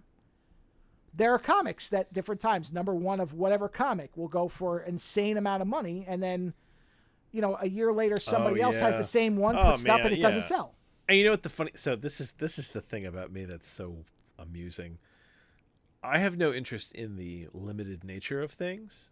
You and I were actually talking about this because we were talking about prints, and you were saying how you like to get the artist proofs or something like that, so that it's like slightly different. Yeah, whereas like, I'm like, I don't give a shit. I was like, I just want access to it. Same with comics. There's a lot of comics that are worth a lot of money, but you know what? The thing is, issue ones suck to read. I don't understand the point in wanting to own them. Like X-Men 1, Spider-Man 1, nothing good happens in the first issue. Well, no, but it's the same thing as me with the artist proofs. That's what it is. I get it. People, they want the limited nature but I agree. of it. I have no interest in issue one of anything. Yeah, because you're just like... I don't like reading a series that isn't done. So why the hell would I want issue one? They're usually not good. Yeah, but those people typically aren't buying them to read them. That's why. It is more of the, I want the first one. That's what it is. I want to be able to say I have it. Yeah. And that's everywhere, and that's just the nature of collecting and collectibles and collectors, is everybody has their fetish, whatever it is. And if it's to have a number one on the thing that you've got, then that's what it is. For other people, it's to have it signed, even though signatures are worthless. They don't do anything to boost the value at all, and it literally just means, theoretically, you don't even know this unless you were in the room when it happened, that the artist sat there and took a pen and scribbled on your book. No, I've never understood signatures at all. I don't mind them, but I'm not going to pay twice what it costs for them. If somebody has a signed print, I'll take, like Art Adams sells his prints and they're all signed. Okay, fine. It's signed. I like leather-bound books. Like, I like, Easton Press does a lot of leather-bounds. I just want the leather-bound book. I like it's a good quality of the book. The book survives longer if I reread it. But then someone's like, oh, this book's been signed by the author. It's worth 3 times as much. And I'm like, no, I'm good. Like, I don't need, I don't need someone having drawn in my book. I know. Well, I mean, if it's an original artwork by an artist you like, that's a whole separate thing. That is different. Well, yeah, that also costs so much money. For money. example, if there was a Klimt art book that Klimt did a sketch in, you'd probably want that, assuming you could afford it. I just got a print, like a fake print of one of his sketches. Yeah, but if somebody was selling a book that was a collection of his stuff and it had a sketch in it, you'd want it because it'd be like, oh, it's the artist it's a work by the artist. You know the guy who does Murder Falcon, who did the that guy. I love that guy. I recommended him to somebody actually. Somebody was saying I want a really good book that's something that that isn't what everybody's read. And I'm like, Murder You know Falcon, what? pick it up. I love Murder Falcon. So I love that guy's art, and I found out that he you can get a lot of his kind of like little custom little doodles. Like he does them all the time. Yeah. Sure. And I saw the doodles and I was like, you know what? I don't give a shit. I was like, that's not like, it's not that it was clearly a very quick doodle of Murder Falcon, but I was like, you know what? Like, I don't really. No, I'm in the same boat. I generally, if I'm going to do that, I want a commissioned work where I say, no, I want it finished. But I want to add to this. So Dark Horse Direct sometimes gets some interesting stuff. Like right now they've got the giant robot Hellboy statue. Which, have you seen that? Yeah, it's beautiful. I have seen it. They've got it on sale for $150. But they also have I know. They also have a print from that of the guy who did Murder Falcon. What's his name? Hold on one second. I don't remember his name, but no, I've got it right here. Yeah. He's got, his name is, where are you, my friend? Oh my God, where'd it go? Daniel Warren Johnson. Yes, Daniel Warren Johnson. Love his art, and I was trying to find the print, and I didn't want any of those sketches because I was like, but then I found out that he did a print for this comic book called The Killjoys. And at first I was like, well, I'm not going to get a print for a comic that I don't know. But then when I saw the poster, I was like, I don't want to know what this comic is. I just want this. I just want this art. Yeah, because it's a Corvette. It's a bunch of people dressed like cyberpunk superheroes. Yeah. And they're working on a Corvette with the hood up. And instead of an engine, it has a giant brain. And I saw this and I was like, holy shit, that reminds me of Wastelands. And I immediately bought it. I was like, I don't care what the comic is. This art is incredible. And I got it for what, $20? So right. No, I completely get that. But it's like, I don't care about the limited nature. But this is the whole thing, it's spoilers. It's like, I don't care about spoilers either. Right. Because every experience is different. You and I can have the same print, but it's different because the experience that you and I have looking at the same work of art will be an entirely different journey. Boy, is that going to come up in one of my movie reviews, let me tell you. Well, then review away. All right, now I'm going to give you the option here.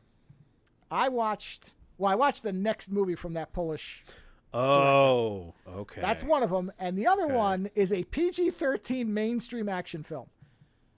Not a weird, obscure one, but one that's all over the place. So which one do you want me to review first? Let's go obscure, and let's end with ridiculous PG-13. Okay.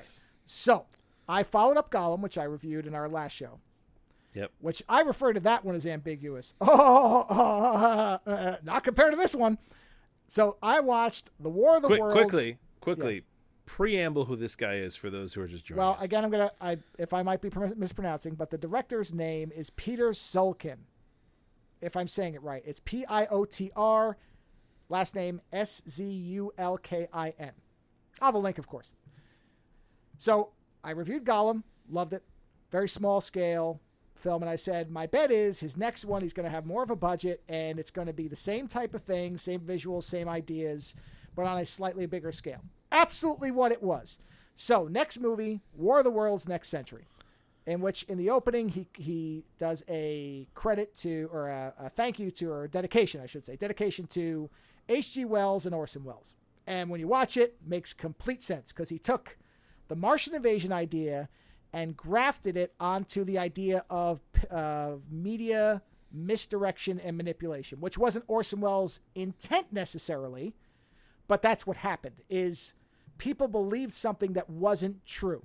And that is the foundation of what this movie is actually about. And in fact, there's two interesting ways to interpret the movie. Two parts of it you can interpret in wildly different ways. So the setup is, we start the movie, and in the movie it is, I think it's 3 days till Christmas, and the Martians, so we start off, we see a man and a woman walking along on the street, and they encounter a set of children. One of the children is wearing it's basically a piece of silver paper with eye holes cut out, and he is walking another child who's on all fours on a leash and kicking him. And the guy goes over and says, "What are you doing? Why are you kicking him?" And the kid on the ground says, "Well, he's a Martian and I'm a human." And he says, "Oh, so you think you're better than him?" And the kid says, "Well, he is better than me. He's a Martian." And he's like, "Well, how about?" He says, "Let him go. Stop doing that." And the kid's like, "No, I don't make him let me go because he'll just chase after me and catch me again. So what's the point?" The guy just kind of looks at him and shakes his head and leaves. So that's your opening image on the thing. So then it cuts to that guy going to a TV studio, and we find out that he is essentially a Alex Jones type, except he's not crazy, but his name is Iron Edom, IDEM. I think that's how you're supposed to pronounce it from what the movie gave me. And he hosts a show called Iron Edom's Independent News. And he wears this fake wig, and he's handed the script that changes what he was going to say, and he's saying things that are clearly propagandist material. And they're playing even musical cues like Pavlovian signals. It's very, very interesting and very deliberate, where he says things like, "I am the Independent News. You can trust me. You should trust me. You must trust me." And then a musical tone plays.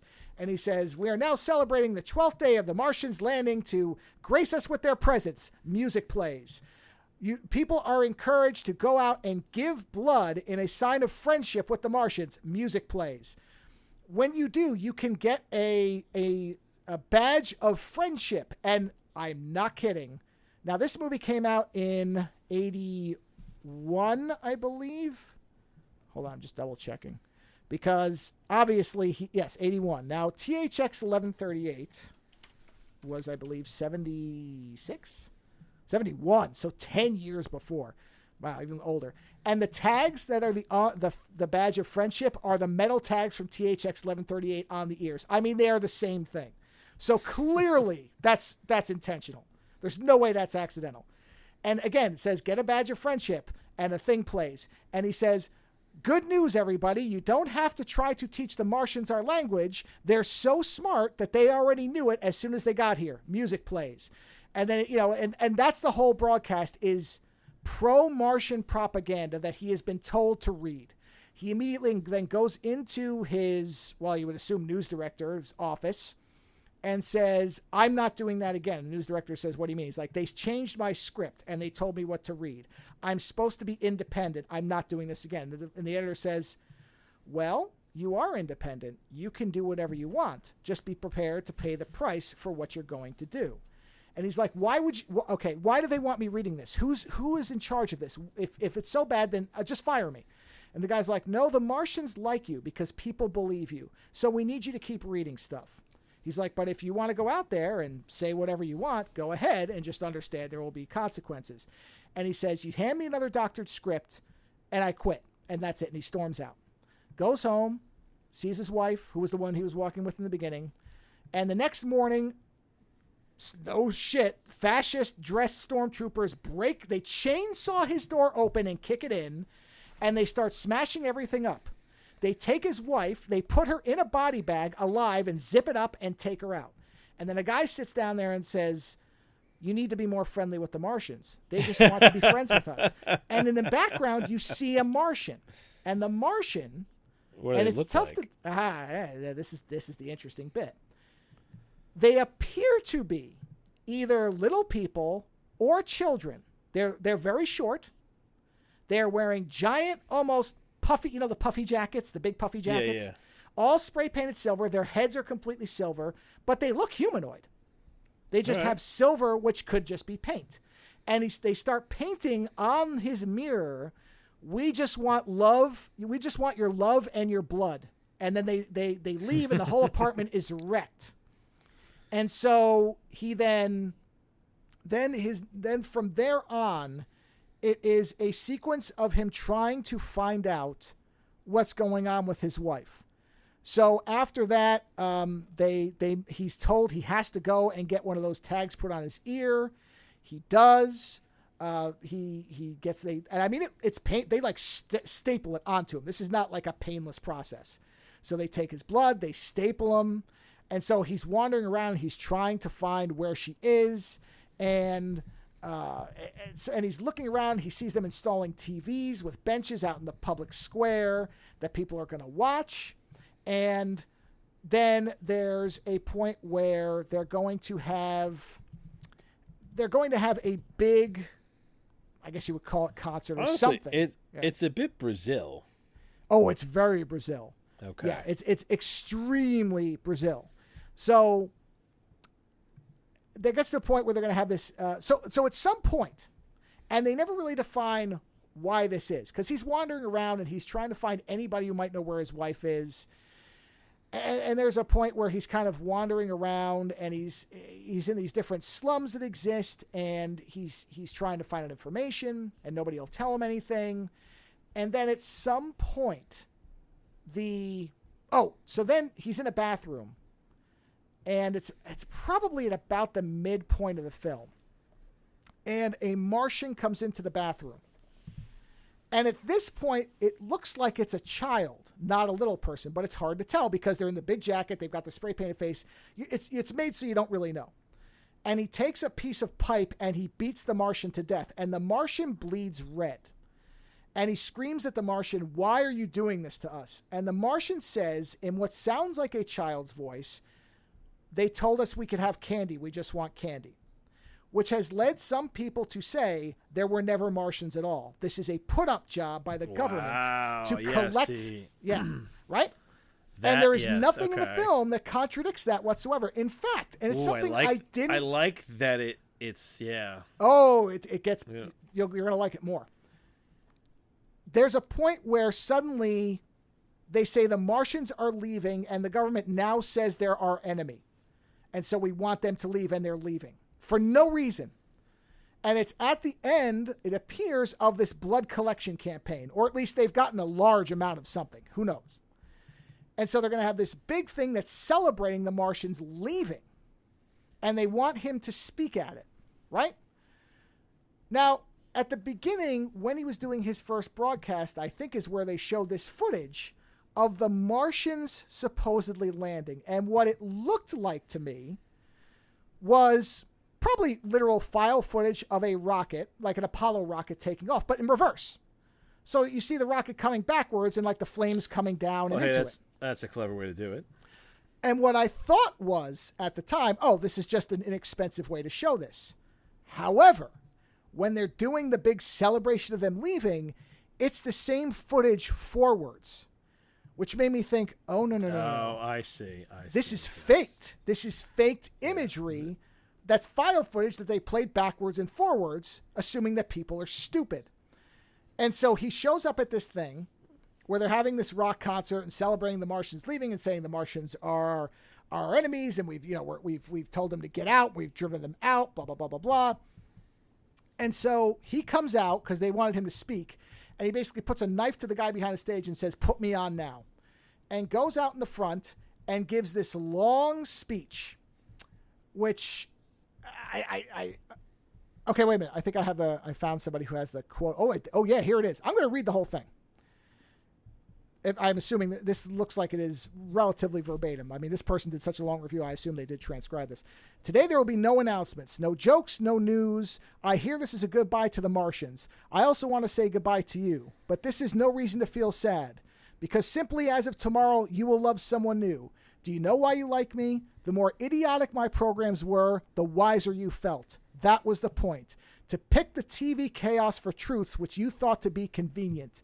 You accept only what reinforces your belief that passiveness is a virtue and a must, because this is what you want to believe in. You cry, you pity yourselves, and what then? Then you sit in front of a TV set and you feel you get absolution for your sins. You feel more human than those whom you watch, but you watch humans like you. Hypocrites like you, feeble like you, submissive like you. Television is created in your image. Stop being a herd of silly blockheads. Can you see this tin plate? That's the thing on his ear he's referring to, the tag. Do you think that I could talk to you into believing it is an honor or reason of pride if you did not want to believe it yourselves? Now, what is it actually? You are stupefied, volitionless. They tell you to donate blood and you donate it. They tell you to go about on all fours and you do it. You sell out your dignity, your honesty, only to buy a larger TV set to get the awful of authority. Each of you wants to rule, but each is a slave. Every one of you is being raped, but the only thing you desire is to rape others. How different are you from those you spit at? No different. We are the same. That's his speech. Wow. That's no shit. That's not something that would happen in an American movie. Man, oh man, it sure the fuck isn't. So then they Jeez, immediately, of course, come out and drag him off the stage and arrest him.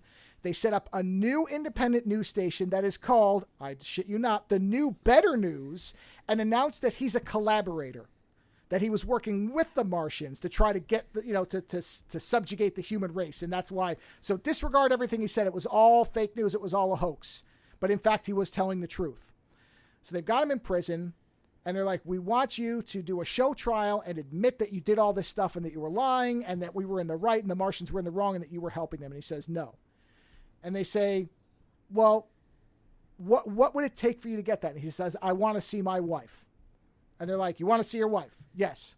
Okay, fine. We'll let you see your wife after you do your little thing where you admit to all this stuff. So he does the show trial. That's not good. Yeah.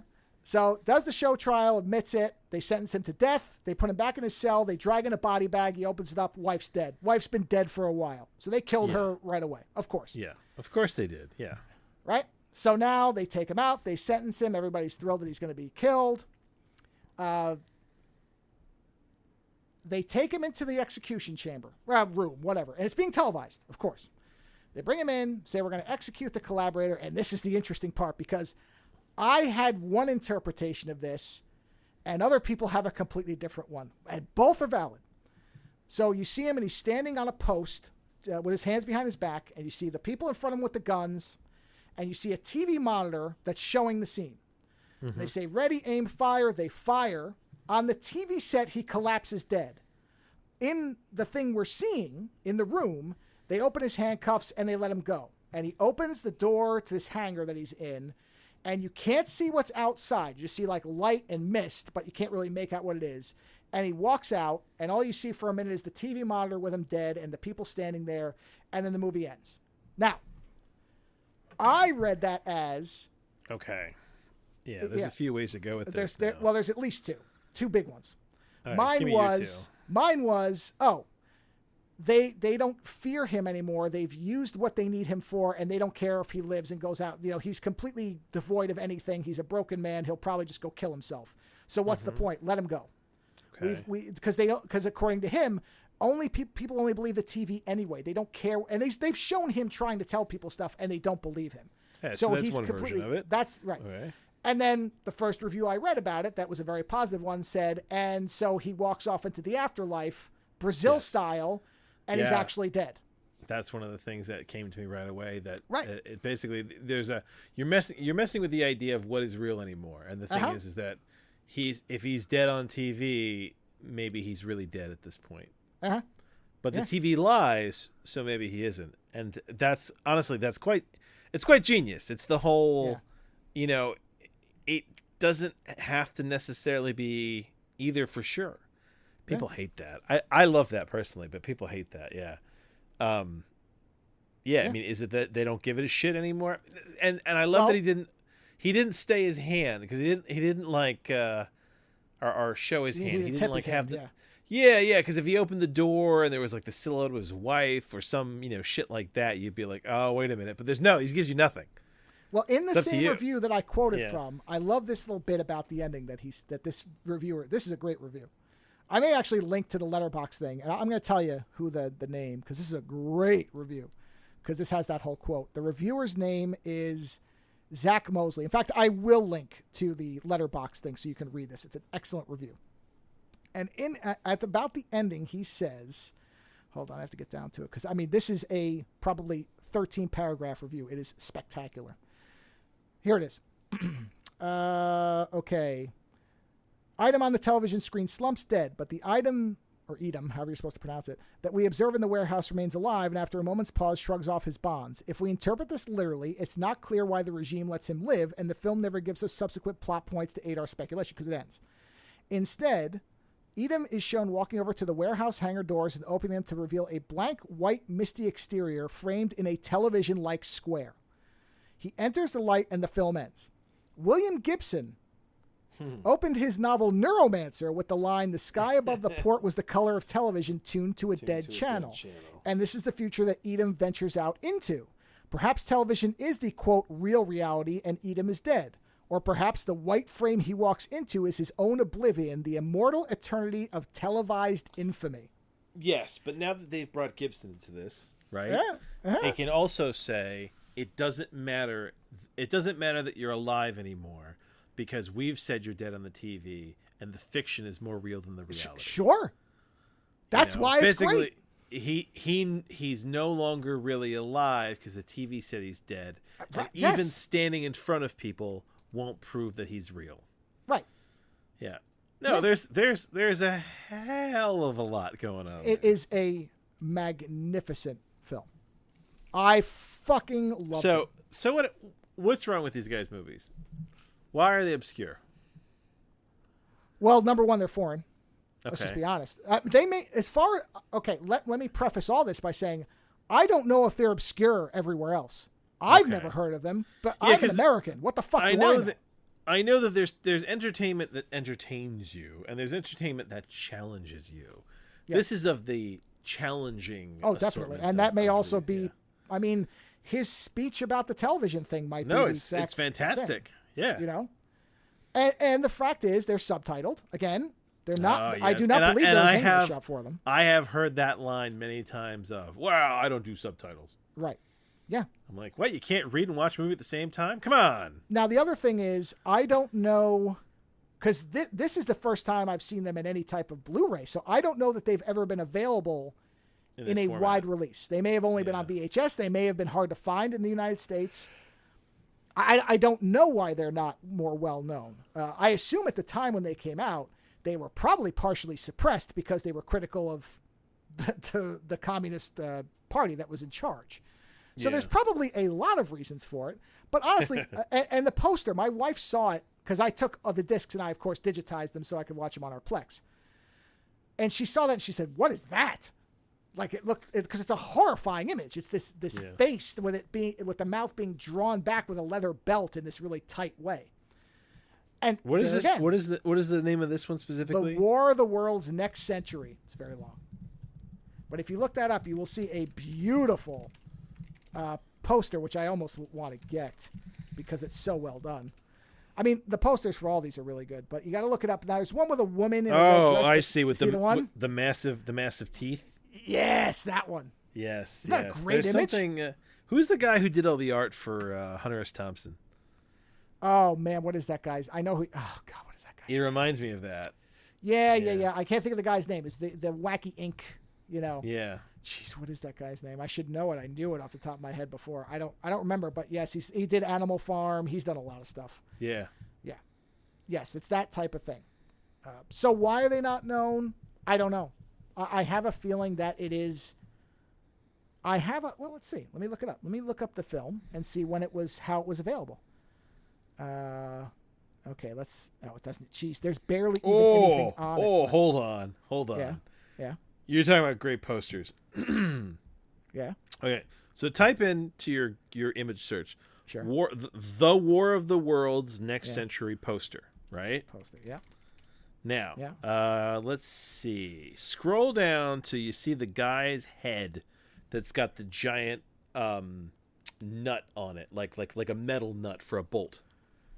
Well, you see that one? Thing. Hold on, I'm looking for it. I don't see it yet. It should be like. I'll link it to you. Because you could usually copy the URL of the actual image. Yeah, hold on. I might just be because don't forget I'm using a different search than you, so I may not. Oh no, sorry, it's a different movie. Okay, is that THX 1138? No, it's not. It's Man of Iron. Man of Iron. I'm sending you the link. Well, I could probably find it with that. Yeah. Oh wow, I see it. Yes. Wow. Yeah, isn't that a neat poster? Wow, who made that movie? Yeah, and that was linked. So the reason it popped up for me is Polish. because it was. Yes. Wait a minute. Wait a minute. Let me look this name up. I think I know who this is. Hold on. Hold on. I want to look at something. Let's see. Awards and honors. Where's his film? Directed by Andrzej Wajda. Yeah, that guy. I know that name. Why do I know that name? Hold on. I'm looking through his filmography. Why do I know that name? Man of Marble was the first one, and then the sequel is Man of Steel. And it's an anti-communist labor movement. Yeah. I thought I knew that name, but I don't recognize. It's a very striking image. No, it's great. A lot of the posters for Polish movies are excellent that I've seen, because a lot of them were about this stuff. I mean, there's Russian posters too from for anti-communist films are fantastic. No, I thought I knew that name. Yeah, have you ever been to the website Eastern European Movies? Well, I may have and don't remember. It's possible. Oh my God, they have a wealth of shit here for you. I will take a look. God, that name just seems so familiar to me, but I don't see anything that I recognize. All right, so I'm only going to press you here because yes, go ahead.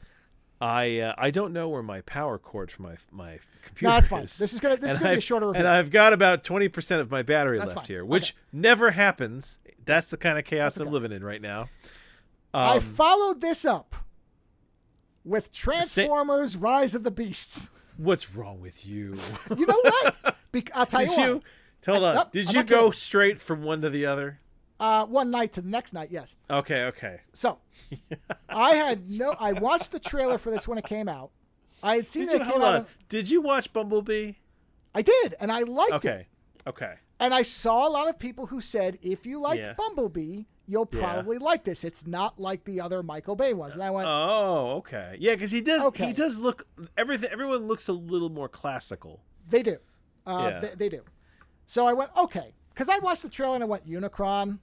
Really? You're going to go to Unicron already? But okay, fine. But I guess it's like 8 whatever. movies in, you know so what? whatever. They brought in Optimus Primal, who's Ron Perlman, by the way. I know, and he is utterly badass. Yes. So I hope that they did him justice. Okay. I liked the movie.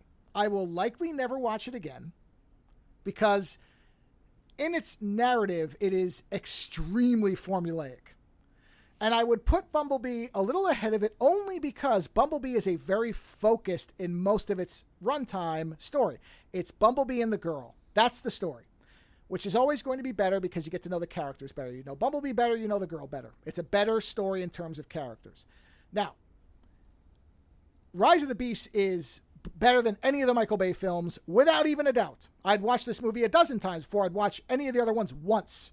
So let's context this correctly. It is a very entertaining film, and I think kids will love it because there's lots of robot fighting.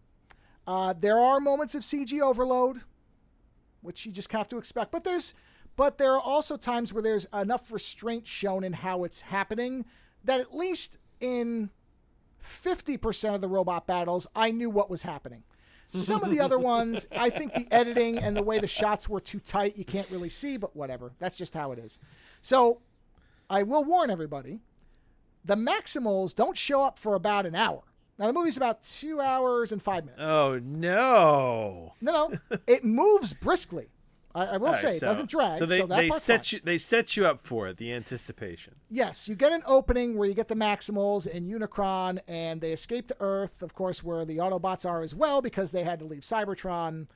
I don't even remember why, because I don't remember the Michael Bay films, but they're there because there's war on Cybertron. They left because there was a war. Yeah. Right. So hey, forget that. Just remember the beginning of Bumblebee. Yeah, the beginning of Bumblebee is them fleeing. Yeah, that's the best thing I've seen of Transformers, period, in live action, period. It's the best. If that whole movie was that, oh, man, that's what I want, is give me the Cybertron battle as a movie. But whatever, fine. I can watch the animated one, and it's perfectly good. So, it's in the 90s, and the soundtrack is mostly 90s hip-hop, which actually I enjoy the shit out of. It's a lot of LL Cool J. It's a lot of like that stuff of that time period was when I still liked, before it all became auto-tuned and horrible drum loops that sound like a car having a seizure. I liked hip hop back then. I liked the old Run DMC type stuff. I used to listen to that. And that was still happening in the 90s enough that the movie soundtrack is great. So I loved it. Some people won't. Fine. I thought it was great. It's two human characters, Noah and Elena. Noah is a ex-veteran who had a kind of a troubled past when he was in the service. His younger brother is sick. He has I don't know if they name what it is, but he's got some kind of illness. They're poor. They're living in New York City. he's trying to find a job. Nobody wants him because the military basically said that he was not great on a team, even though, he's like, it's just a misunderstanding. My brother was sick. I was just trying to, whatever. He's being discriminated against because of his Army record and the fact that he's Hispanic. That's what it is. That's all you need to know. Simple as that. He can't get a job, gets desperate. There's a guy he knows who says, well, if you want to boost some cars, we can sell them and make some money. And I know where there's a Porsche, a 964, beautiful car. And he says, if we boost this, I know a guy we could sell to, and you get some money, you can help your brother. You want to help your brother or not? And he's like, well, I'm desperate, whatever. The typical thing where when you have nothing else to turn to, crime is what will pay. So he goes to boost the car, and of course the car's a Transformer. And the car is Mirage, who is voiced by Pete Davidson, who some people, that will make him go, ugh, which I'm kind of surprised they went with him, but I mean, the guy, he knows his shit. I mean, I'm neutral. I've never seen anything the guy's in. I know some people love him and hate him. I don't care because I don't know who he is. I mean, I know who he is literally by name, and that's it. So I don't give a shit. He's in a professional movie, and they're going to digitize his voice just like everybody else. I thought he did a good job. I mean, he's a wise ass, which is what he's supposed to be. Mirage is a fun character. So, of course, he's like, well, I could probably help you out. The thing that he says, this is one thing that I would love a whole movie of kind of this as the first half until something more weighty comes around. He says, look, man, he's like, you can go ahead and sell me. In fact, I can change into a nicer car. You sell me, get the money. I'll leave, come back, change to a different car, and we'll have you set. Because he turns into a Lamborghini. He's like, they'll pay way more for this than a Porsche. Then he changes to like a Formula One car, which was actually his original version. So that's a nod to the actual character. Yeah. But that's fucking great. He's on board because the guy's like, my brother's sick. He's like, I'll help you out. He's like, I could just keep changing, and then they'll park me, they leave, and I'll split because I'm alive. He's like, we'll make you money in no time. And the only reason they don't, I mean, that alone, I wish we'd gotten about 10 minutes of them doing that, but of course then the character wouldn't have an arc to go on. So I know why they didn't do. But the fact that Mirage is all in on crime, I loved it. I thought it was great. But then what happens is Optimus and the rest show up because the transwarp key that Unicron needs to be able to travel anywhere. He's Galactus, basically. He wants to travel all over the universe and just eat planets because he's hungry. Here's another thing. If you ever expect to see Unicron in his robot form, stop. You're never going to. No, they're not going to do that. They polarize the Silver Surfer. You barely see Unicron. You see him in planet form a couple times. You see his eyes. I don't know who does the voice for him, but it's a good voice. And what you're really going to see is Scourge, who was in the movie, probably because they're saving Galvatron, because Unicron's still around at the end of this film. So I'm assuming they saved Galvatron, who is... Peter, I know Dinklage does a voice for it. Dinklage is Scourge. He's the villain. Oh, perfect. Yeah. I mean, all right. The character says all cliches, so who cares? It's not really a performance to me. Listen, this is a 1980s morning cartoon. No, I know that, but in other words... but that's...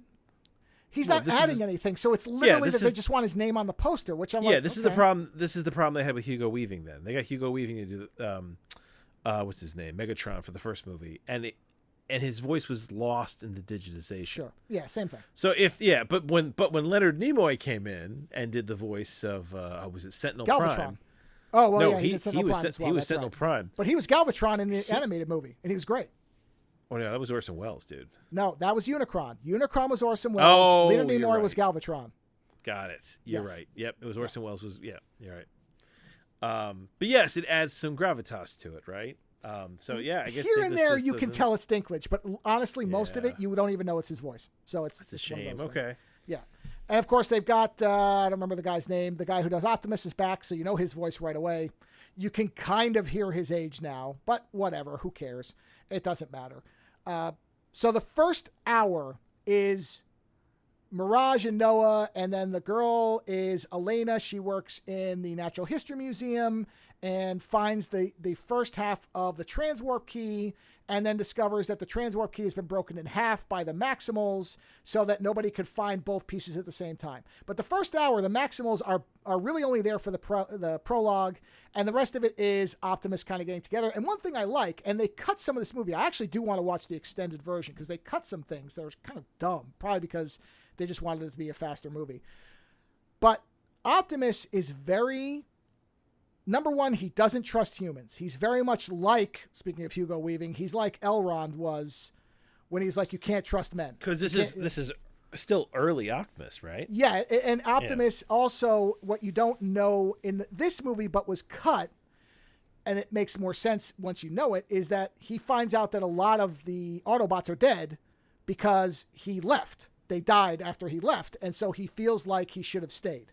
So he's got this weight that, you know, he thinks he has basically lost Cybertron because he left, and he says humans will always defend themselves. They're never going to be able to work with us because in the end, they will sell us out if there's something they want, which is, you know, the aliens thing. Fuck each other over for a percentage. So I completely understand where he's coming from.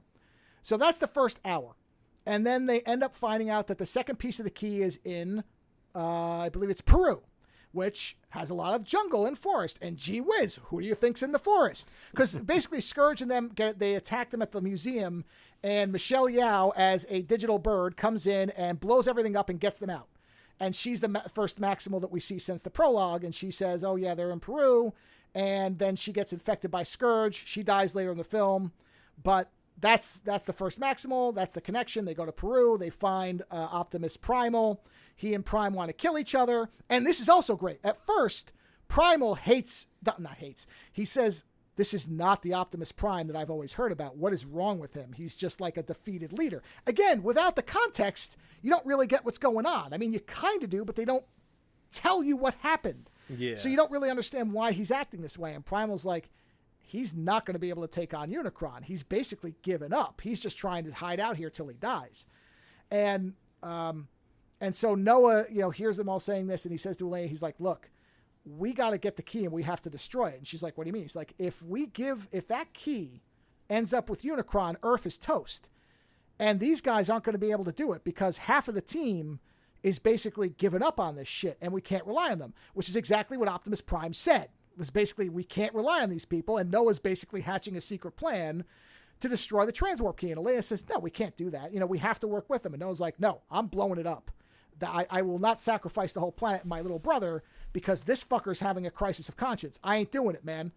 And so they get the key, and he goes to destroy it, and Prime shows up, and he's like, don't do it. I was wrong about people.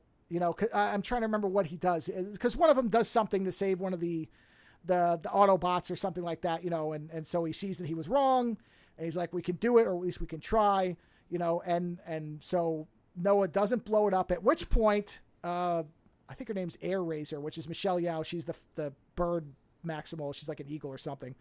Big Boobo from, you know, Clash of the Titans. She grabs the key and takes off, and Noah's like, fuck, that's it. They've got it.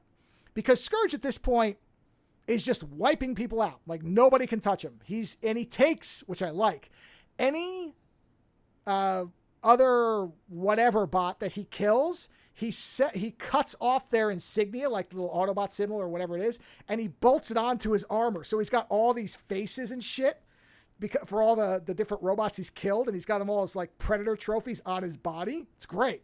He's got this whole thing where you see him cutting it off Predator style, and he bolts it on and like welds it to his frame. It's fantastic. So they activate the transwarp key, and, you know, Unicron starts to come through, just like kind of the end of the Avengers, where all the shit's coming through the sky. And they do this big thing where they do a big assault, and they're trying to distract some of them, and they got to get the key, and they got to take it out and try to get it out by using this kind of cancel code, or, you know, this not self-destruct, but basically a cancel order. The destruction MacGuffin. Well, they don't want to destroy it. They just want to stop the portal from being open. There's a way to stop it by entering this code. So they're doing all this shit, blah, blah, blah, blah. And, you know, the Mirage is fighting Scourge, and Scourge goes to kill Noah, at which point Scourge basically starts shooting at him, and Mirage goes over him, and he's blowing him away, and he kills him, and he kind of collapses on top of Noah, but he kind of comes back for a second. He's like, hey man, you got to keep him distracted so that Elena can get to the key. He's like, how? And he's like, I'll form as my last dying thing, I will form into a Warlock style exosuit for you, and you can basically become Iron Man. He doesn't say that, of course, but that's what it is. So he forms into a suit. Oh, I think I've seen pictures of this. Yeah. So he's fighting him, and he's getting his ass kicked, at which point Primal and Prime show up, And they're all fighting them. And, it's the big fight at the end. And Elena goes and she gets to the thing.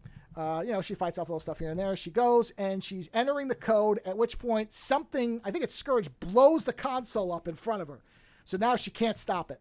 So the key's there. And so Scourge is fighting everybody. And Prime and him get into a one-on-one. And he kills Scourge by putting him into a lava flow face first, which is fucking awesome. And then basically Prime is looking up and Unicron's coming through. And, and Bumblebee gets killed. Bumblebee dies at about the halfway point. No. I think Scourge stabs him through the chest.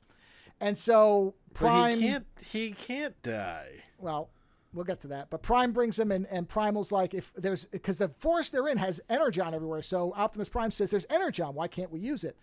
And Primal says it's inert. If we could activate it, we could bring him back, but we can't. So, of course, something happens where it activates the Energon, and Bumblebee shows up at the big final fight. And, now he's back in action, all this shit, he's in a later film, so of course. But now he's in his kind of cool 80s Camaro form and shit like that, so he's all over the place. There's some nice fighting where, Scourge takes on basically he's the truck from Duel. They even said it's the truck from Duel, the Spielberg film. And him and Optimus are fucking ramming each other on the road. That shit's great. So anyway, we're in the final fight. Transwarp key's there, and Prime says, okay, everybody leave. He's like, I've got to blow the key up. And he says, but it'll kill you if you stay here. So you've got to leave. And everybody's like, well, we'll stay with you. We'll help you. And he's like, no. He's like, you got to go. It's this or Earth's toast. He's like, and I'm like, well, this is following the movie because Prime dies in the animated film. So I'm like, oh, okay. They're gonna kill him and bring him back somehow for the other one. So and that was the plan. He was supposed to die, but I think it's in test screenings. Nobody liked it. So of course they had to change it. But you can tell there's a point where they were going to kill him because it's all set up that way. He blows the key up and everything is kind of collapsing in on itself like a black hole. And, of course, Noah and Primal show up and they manage to pull him out of the vortex. And, Unicron is stopped, but he's still out there. And the end of the movie is basically Prime and Primal are like, well, we're just going to have to wait and we'll have to be ready because he will come back at some point, which I assume will be another movie with Galvatron because they've said there's 2 more movies coming. So I think Galvatron will show up. So, okay, that's the end of the Autobots part. So then we get the first of 2 credit scenes. The first one is you see that Noah has rebuilt Mirage in basically of any parts that he can find. He's the worst looking clown car. And the guy who was helping him, who wanted to help him steal the car, is like, oh, Jesus, what is this? You're not going to be able to sell this for anything. He's like, I'm not trying to sell it. And he points at it and then he comes back to life and it's Mirage. He's like, the fuck did you do to me? Well, he doesn't say that. It's PG-13. But basically he looks like shit. He's like, hey, man, you're alive, aren't you? And he's like, well, yeah, I guess you have a point. Okay, blah, blah, blah. So then we cut to later and we see, and I didn't see the movie, so I didn't recognize this character, but anybody who had will probably understand who this is right away. So then we see Noah, and he's in an office with somebody. He's meeting for a job. And I know the actor. He's been in a bunch of stuff. But he's sitting there, and he's talking to him, and he's like, well, we're really impressed with the job that you guys did in Peru. And he's like, well, what are you talking about? He's like, hey, we know what's going on. We're part of a group that monitors, what's going on the planet to help it against interdimensional threats. And I'm like, oh, okay, well, there was a military group in the original Bay film. So I'm like, oh, this guy must be the leader of that. So I was just assuming that's all it was.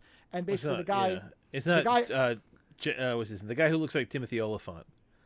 Yes, I guess, sort of. No, it's not that guy. No, I know who you mean. Okay. No, it's not him. That's Joshua Demishel, whatever his name is. No, not that guy. This is a character actor who I've seen in a million... You would know who he is as soon as you saw him. He's been in everything. I think he was in House of Cards. I think he was... like one of the guys working for Kevin Spacey. But anyway, so he walks over and he says, and Noah's like, well, I don't know what you're talking about. I don't think I want to be involved in this. And he's like, all right, well, I'll tell you what. He says, you think about it because we could really use somebody with your skills. And he gives him a business card. And then he walks to the back of the office and the office opens up and it's this huge military complex with all kinds of shit. And he says, if you change your mind, you know where to find us. And the things close and Noah looks down. The card says G.I. Joe. And I was like, what the fuck? But apparently they've been working towards this. This has been the plan for a while. Oh, that's funny. So I'm like, wow, we're doing a crossover with this shit. All right, sure. G.I. Joe and Transformers. They did a few crossovers in those comics. Well, they did. Apparently that's where they're going with it. And that's the actual end of the movie then. But I didn't recognize the guy. So Rise of the the Maximals Everything. is the segue into a GI Joe reboot. Apparently, yeah, I guess. My God. Whatever. That's So- hilarious. So, like I said, Hold I on. don't know if that guy was in Is in the this- GI Joe movie. Is this the skinny guy? I think his name was uh Stammer on House of Cards. I think that's what Oh, his wait. name was. hold on. I might be wrong. Or Doug Stamper. Let me look at. No, that guy looks a lot like him. Is that the same guy? Hold on. What's the actor's name? Balding. He's balding. That's for sure. Who played him? Oh, jeez, come on. Oh, screw it. Let me just look at the movie. Let me look at Rise of the Beasts. It'll say it. Here. Jesus Christ. This is what I get for not having it on hand. Rise of the Beasts. It is him. It is. All right, Stammer. It is him. Yeah. Stamper, not Stammer. Yeah, I know Stamper. him because he's in. He's in that Tom Clancy show with. What's Okay, it called? was he in the GI Joe films? And I didn't know that? No, he wasn't. He Oh, isn't. he wasn't. Okay, I thought. No, but he was. All right. He's probably the best part of the Tom Clancy show. What is it called? Jack Ryan. Yeah, Sorry, right. I keep calling that show Jackie Ryan. The Jack Ryan show with Mr. Fantastic. He's basically an ex-CIA guy who is kind of running. He's gone independent, but it allows him to basically do shit the CIA can't do. And he's played by that guy. And when he first showed up in season 2, I thought he was going to be like a bad guy. But since then, he's gone on to be probably one of the more hilarious parts of the show. Okay. And so the idea of him doing a G.I. Joe show, or G.I. Joe movie, actually looks like a lot of fun. Yeah. Yeah. Yeah. Well, it's amusing as hell that you enjoyed I guess a mainstream Transformers it was. movie. Like I said, as an adult, would I ever watch it again? Unlikely. No, but you don't regret having seen it. No, I don't regret it. And I Yeah. think that because actually Len in his Discord said, would a 14-year-old enjoy this? And I said, well, I did. So. Oh, my son will enjoy the shit out of it. Yeah. Oh yeah. No. And they do have, there is the team up with Prime and Primal fighting together. They do all that. So you get that. Yeah, Primal isn't as big as Prime though, isn't he? Isn't he smaller? He's smaller, but they do make him out to be more hulky, so it's like he is tough. So yeah, I remember there is a crossover between Beast Wars and Transformers where they find the ship that Optimus Prime crash landed in. Okay. And I'm pretty sure they wake him up for some reason. Well, the way I would describe but it they were is- like half the size of him. Oh no, they're definitely closer. I mean, I don't know if there's ever a point where they're literally standing next to each other, but he's definitely not half the size of him. What he is I would say it's like having Jet Li and Dave Bautista next to each other, right? And imagine they're roughly the same height. Well, one is a brawler and one is more of a finesse fighter. Because Prime can't, like Primal is bashing into things like a fucking wrecking ball at times. Yeah. Whereas Prime is using his sword and his axe, I guess. Yeah. Which I have to admit, that's the one thing I don't like about Prime is I know they can't just have him shooting a gun at everything, but I'm just the idea of him having No, the sword and axe thing has come up a lot. Yeah. I it don't wasn't love it wasn't in the original. I don't know when it came in. I don't know if it's from the comics. Maybe. But, who knows? yeah. I get it because otherwise it is. I mean, when you watch the cartoon, they're literally just shooting at each other, GI Joe style. Nothing hits anything. So I get it. I know why they want it. And it doesn't give you the tangible kind of robots bashing into each other thing, which is what people want. But I'll be honest with you, the fight with Prime and Scourge when they're trucks is better than anything with Prime and the swords. Like when they're racing around bashing into each other and destroying trying to run each other off road and all the rest of it, that's better because it's like Fury Road at that point. It's fucking Transformers Fury Road, which is great. I mean, that part is fantastic. So did Bay have anything to do with this? Or was he just like an executive producer? I think in name only, because it's it definitely does not feel like that, where the robot designs are more like what you would expect and not it has the influence of Bay because they can't completely dump his designs. No, but it's definitely closer better. to Bumblebee. Yes, definitely. The only problem with this, and again, the reason why I think Bumblebee works better for me, is there's so many characters in this. If this had been mostly Mirage and Noah, if that had been the whole middle, was their bonding thing, I think it would be a better movie. But they had to fit so much in there. Because like I said, the Maximals don't even show up till halfway. This is like the Avengers problem, Yeah. Holy shit, though. It has 1, 2, 3, 4, 5 screenplay credits. I don't. Yeah. Well, it was changed a lot. I know that they changed things in it. All right. So Michael Bay is only the producer on this. Right. He's not director. And it does not feel like. I doubt he was. I mean, maybe he was on set, maybe, but I doubt it. I don't think he was involved really in any meaningful way. So that is an improvement. I'm looking to see what else. I don't know. I didn't look. I think he's. Oh, done he did. Things. He directed Creed 2. Oh, okay. All right. Well, that makes sense. Yeah. Okay. Yeah. No, it's a very competent film. Again, it's still at times I feel like they overdid the CG, which of course they did. It's just the way it is. And some of that I think is because there are so many characters. Because Scourge, Scourge is so forgettable. Outside of the thing where he's bolting the parts on himself, I didn't even remember him from the animated film. But apparently he is in it. But this is what I mean about Galvatron is so much better that when it's Scourge as Unicron's Herald, it's like, oh, this is like instead of the Silver Surfer, you got Fire Lord. I mean, technically he was a Herald of Galactus, but who cares? I'm looking to see who Scourge was in the animated one. Oh, I remember Scourge. I don't. Let me look. I don't remember what he looks like. I don't remember him at all. He was in the show. He wasn't in the movie. No, they said he was in the movie. Was he? Oh, I remember him in the show. Hold on, let's see. Yeah, here it is, animated film. Oh wait. Okay, he was. Yeah, because he was originally Thundercracker. Scourge was created from the remains of Thundercracker. Okay. Thundercracker.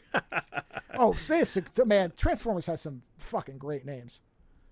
Yeah, okay. Oh, that's Scourge. Okay, yes, I do remember Scourge now. So basically, when he transformed all of the... You know how there's all those Decepticons that look like Starscream? Yeah. Yes, so a bunch of them basically killed each other off, and then he brought them all back to be his minions. Okay, that's when he made Megatron. He also You know what the problem is? Scourge. I'll tell you what the problem is right now. He looks so much better in the cartoon. He's so much more stylized. Look at him in the film. He's just nothing. That looks like the most Michael Bay of all the stuff. Now you'll see a picture of the truck form is awesome. But his robot form is utterly forgettable. Oh, yes, this is the maximal. There's no color. There's nothing. Honestly, but look at the truck. Look at the truck. Hold on. Look up Scourge truck. Or I can send you this image, which this truck is spectacular.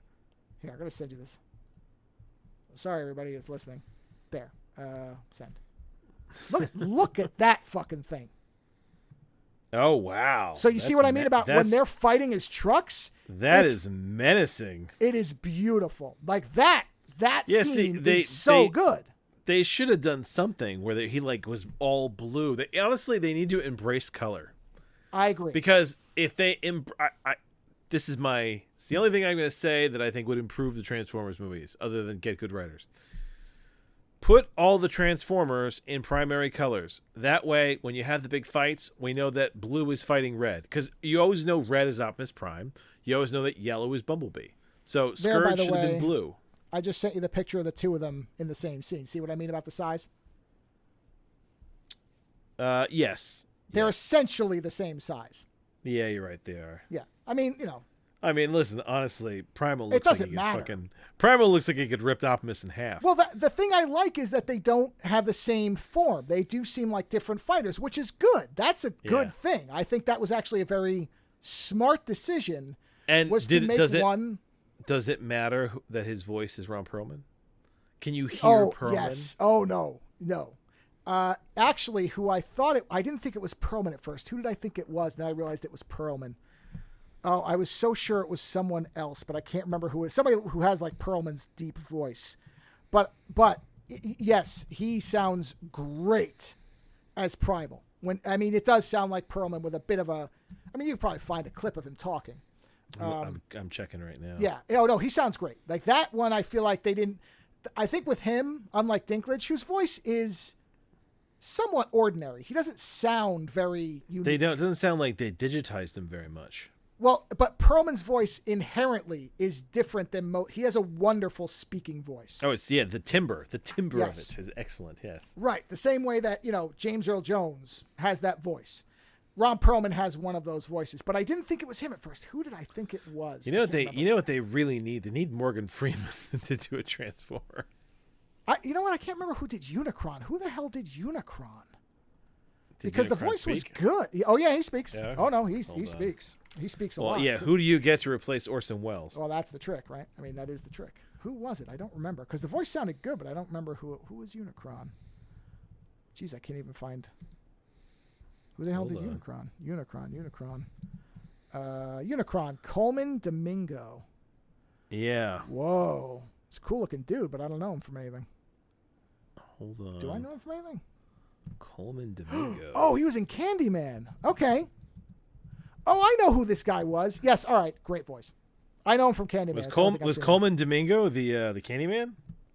No, he was not the Candyman. He was I believe, the God, what was his name? I believe he was the guy who was trying to. How do I put this? I think he was trying to change. He was the one who was trying to make him into the new. Or was he the guy who they thought was Candyman? I'm trying to remember now. William Burke. Chance Encounter, the true story. Where is it? He might have been the guy that they. No, it is. It's the guy who was trying to make him into Candyman. He was the guy who was setting him up. That's what I thought. So he's the guy in the laundromat, for anybody who's seen the movie. The guy in the laundromat who he keeps going to, and the guy who's telling the artist the story of Candyman. That's who he is. And who in the end is trying to make him into, trying to summon a new one by setting the guy up as Candyman. Yeah. Great voice. Great voice. So great Unicron. I just didn't recognize who he was. So like I said, there you go. You know. Well, so really, you surprised me. Honestly, I would never have watched it if I hadn't seen the reviews name checking Bumblebees. The only reason I did. But I'm glad I did. It was a fun time.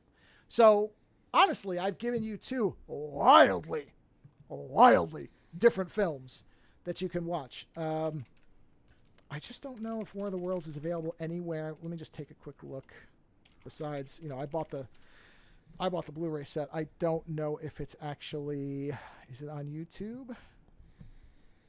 It does not appear to be. So that's the only, I wish there was easier ways to watch this for people who'd want to seek it out. I think it's great. So I would say if you can watch it and it sounds interesting, you should. And if you liked Bumblebee, or if you want something to watch with your kids, because you're not going to watch War of the Worlds Next Century with your kids. But, well, I mean, maybe some people will. I don't think most people will. But I thought it was perfectly fine. It's not quite as good as Bumblebee, but it is definitely not anywhere near as dreadful as the Bay films are. So I'll say that. I had a good time with it. So it's one of those movies where you can watch it with younger viewers and you won't suffer through it. I think that's the way to say it. Because there are movies where parents watch stuff and they're like, oh, fuck, can this please be over? No, and there's ones that you watch. You're like, it was a lot of fun. Like, what was that? That's what this is. The Dream movie with Aquaman. That was a lot of fun. Sure, yeah. I would say this is a good movie if you have any affection whatsoever towards the Transformers. You won't hate it the way I hate the Michael Bay ones, where I'm just like, this is a fucking travesty. Yeah, honestly, what you've got at this point is the movies are dealing with the remnants of the Bay influence. Yes, and I think this one threads the needle fairly well in trying not to piss off the executive producer by shitting on his version. Yeah. But still manages to pull back some restraint and have these robots looking the way you want them to. So either movie I would highly recommend, but they are wildly different films for different audiences. But as I can tell you, you can watch both and have a good time. One might stick with you a little longer than the other. Which one that is up to you. And on that note, over 2 hours in, I'm going to say, have a good weekend. Watch something. And if you watch both, I'd be curious what your reviews are, so feel free to tell me. But if you watch War of the Worlds Next Century, I would be thrilled to hear what you think, because I thought it was a massively wonderful film. I will be moving on to the next one in the series. And if you were on the fence about Rise of the Beast, now, you might want to wait till it hits a streaming service. I went ahead and rented it because I was like, fuck it. why not? I'm curious, and my curiosity often overpowers my restraint. So I was like, screw it. I'll see what it is. Do I think it's worth the rental fee? If you really love Transformers and you have kids, yes. Anybody else, maybe wait till it hits whatever service it ends up on, which is probably HBO. But still, good time. And the other one, man, the other one is one to chew on. So have a wonderful weekend. We'll talk to you again next week. Visit OzoneNightmare.com to subscribe to new episodes, browse through our back catalog, or to find links to support the show. Follow @OzoneNightmare on Twitter for the latest episode postings and other show information. If 280 characters just isn't enough, you can always email us, theozonenightmare@gmail.com. The opening theme for the show is provided by Heartbeat Hero. The closing theme is provided by Ogre. Please visit and support these artists using the links in the show notes for each episode.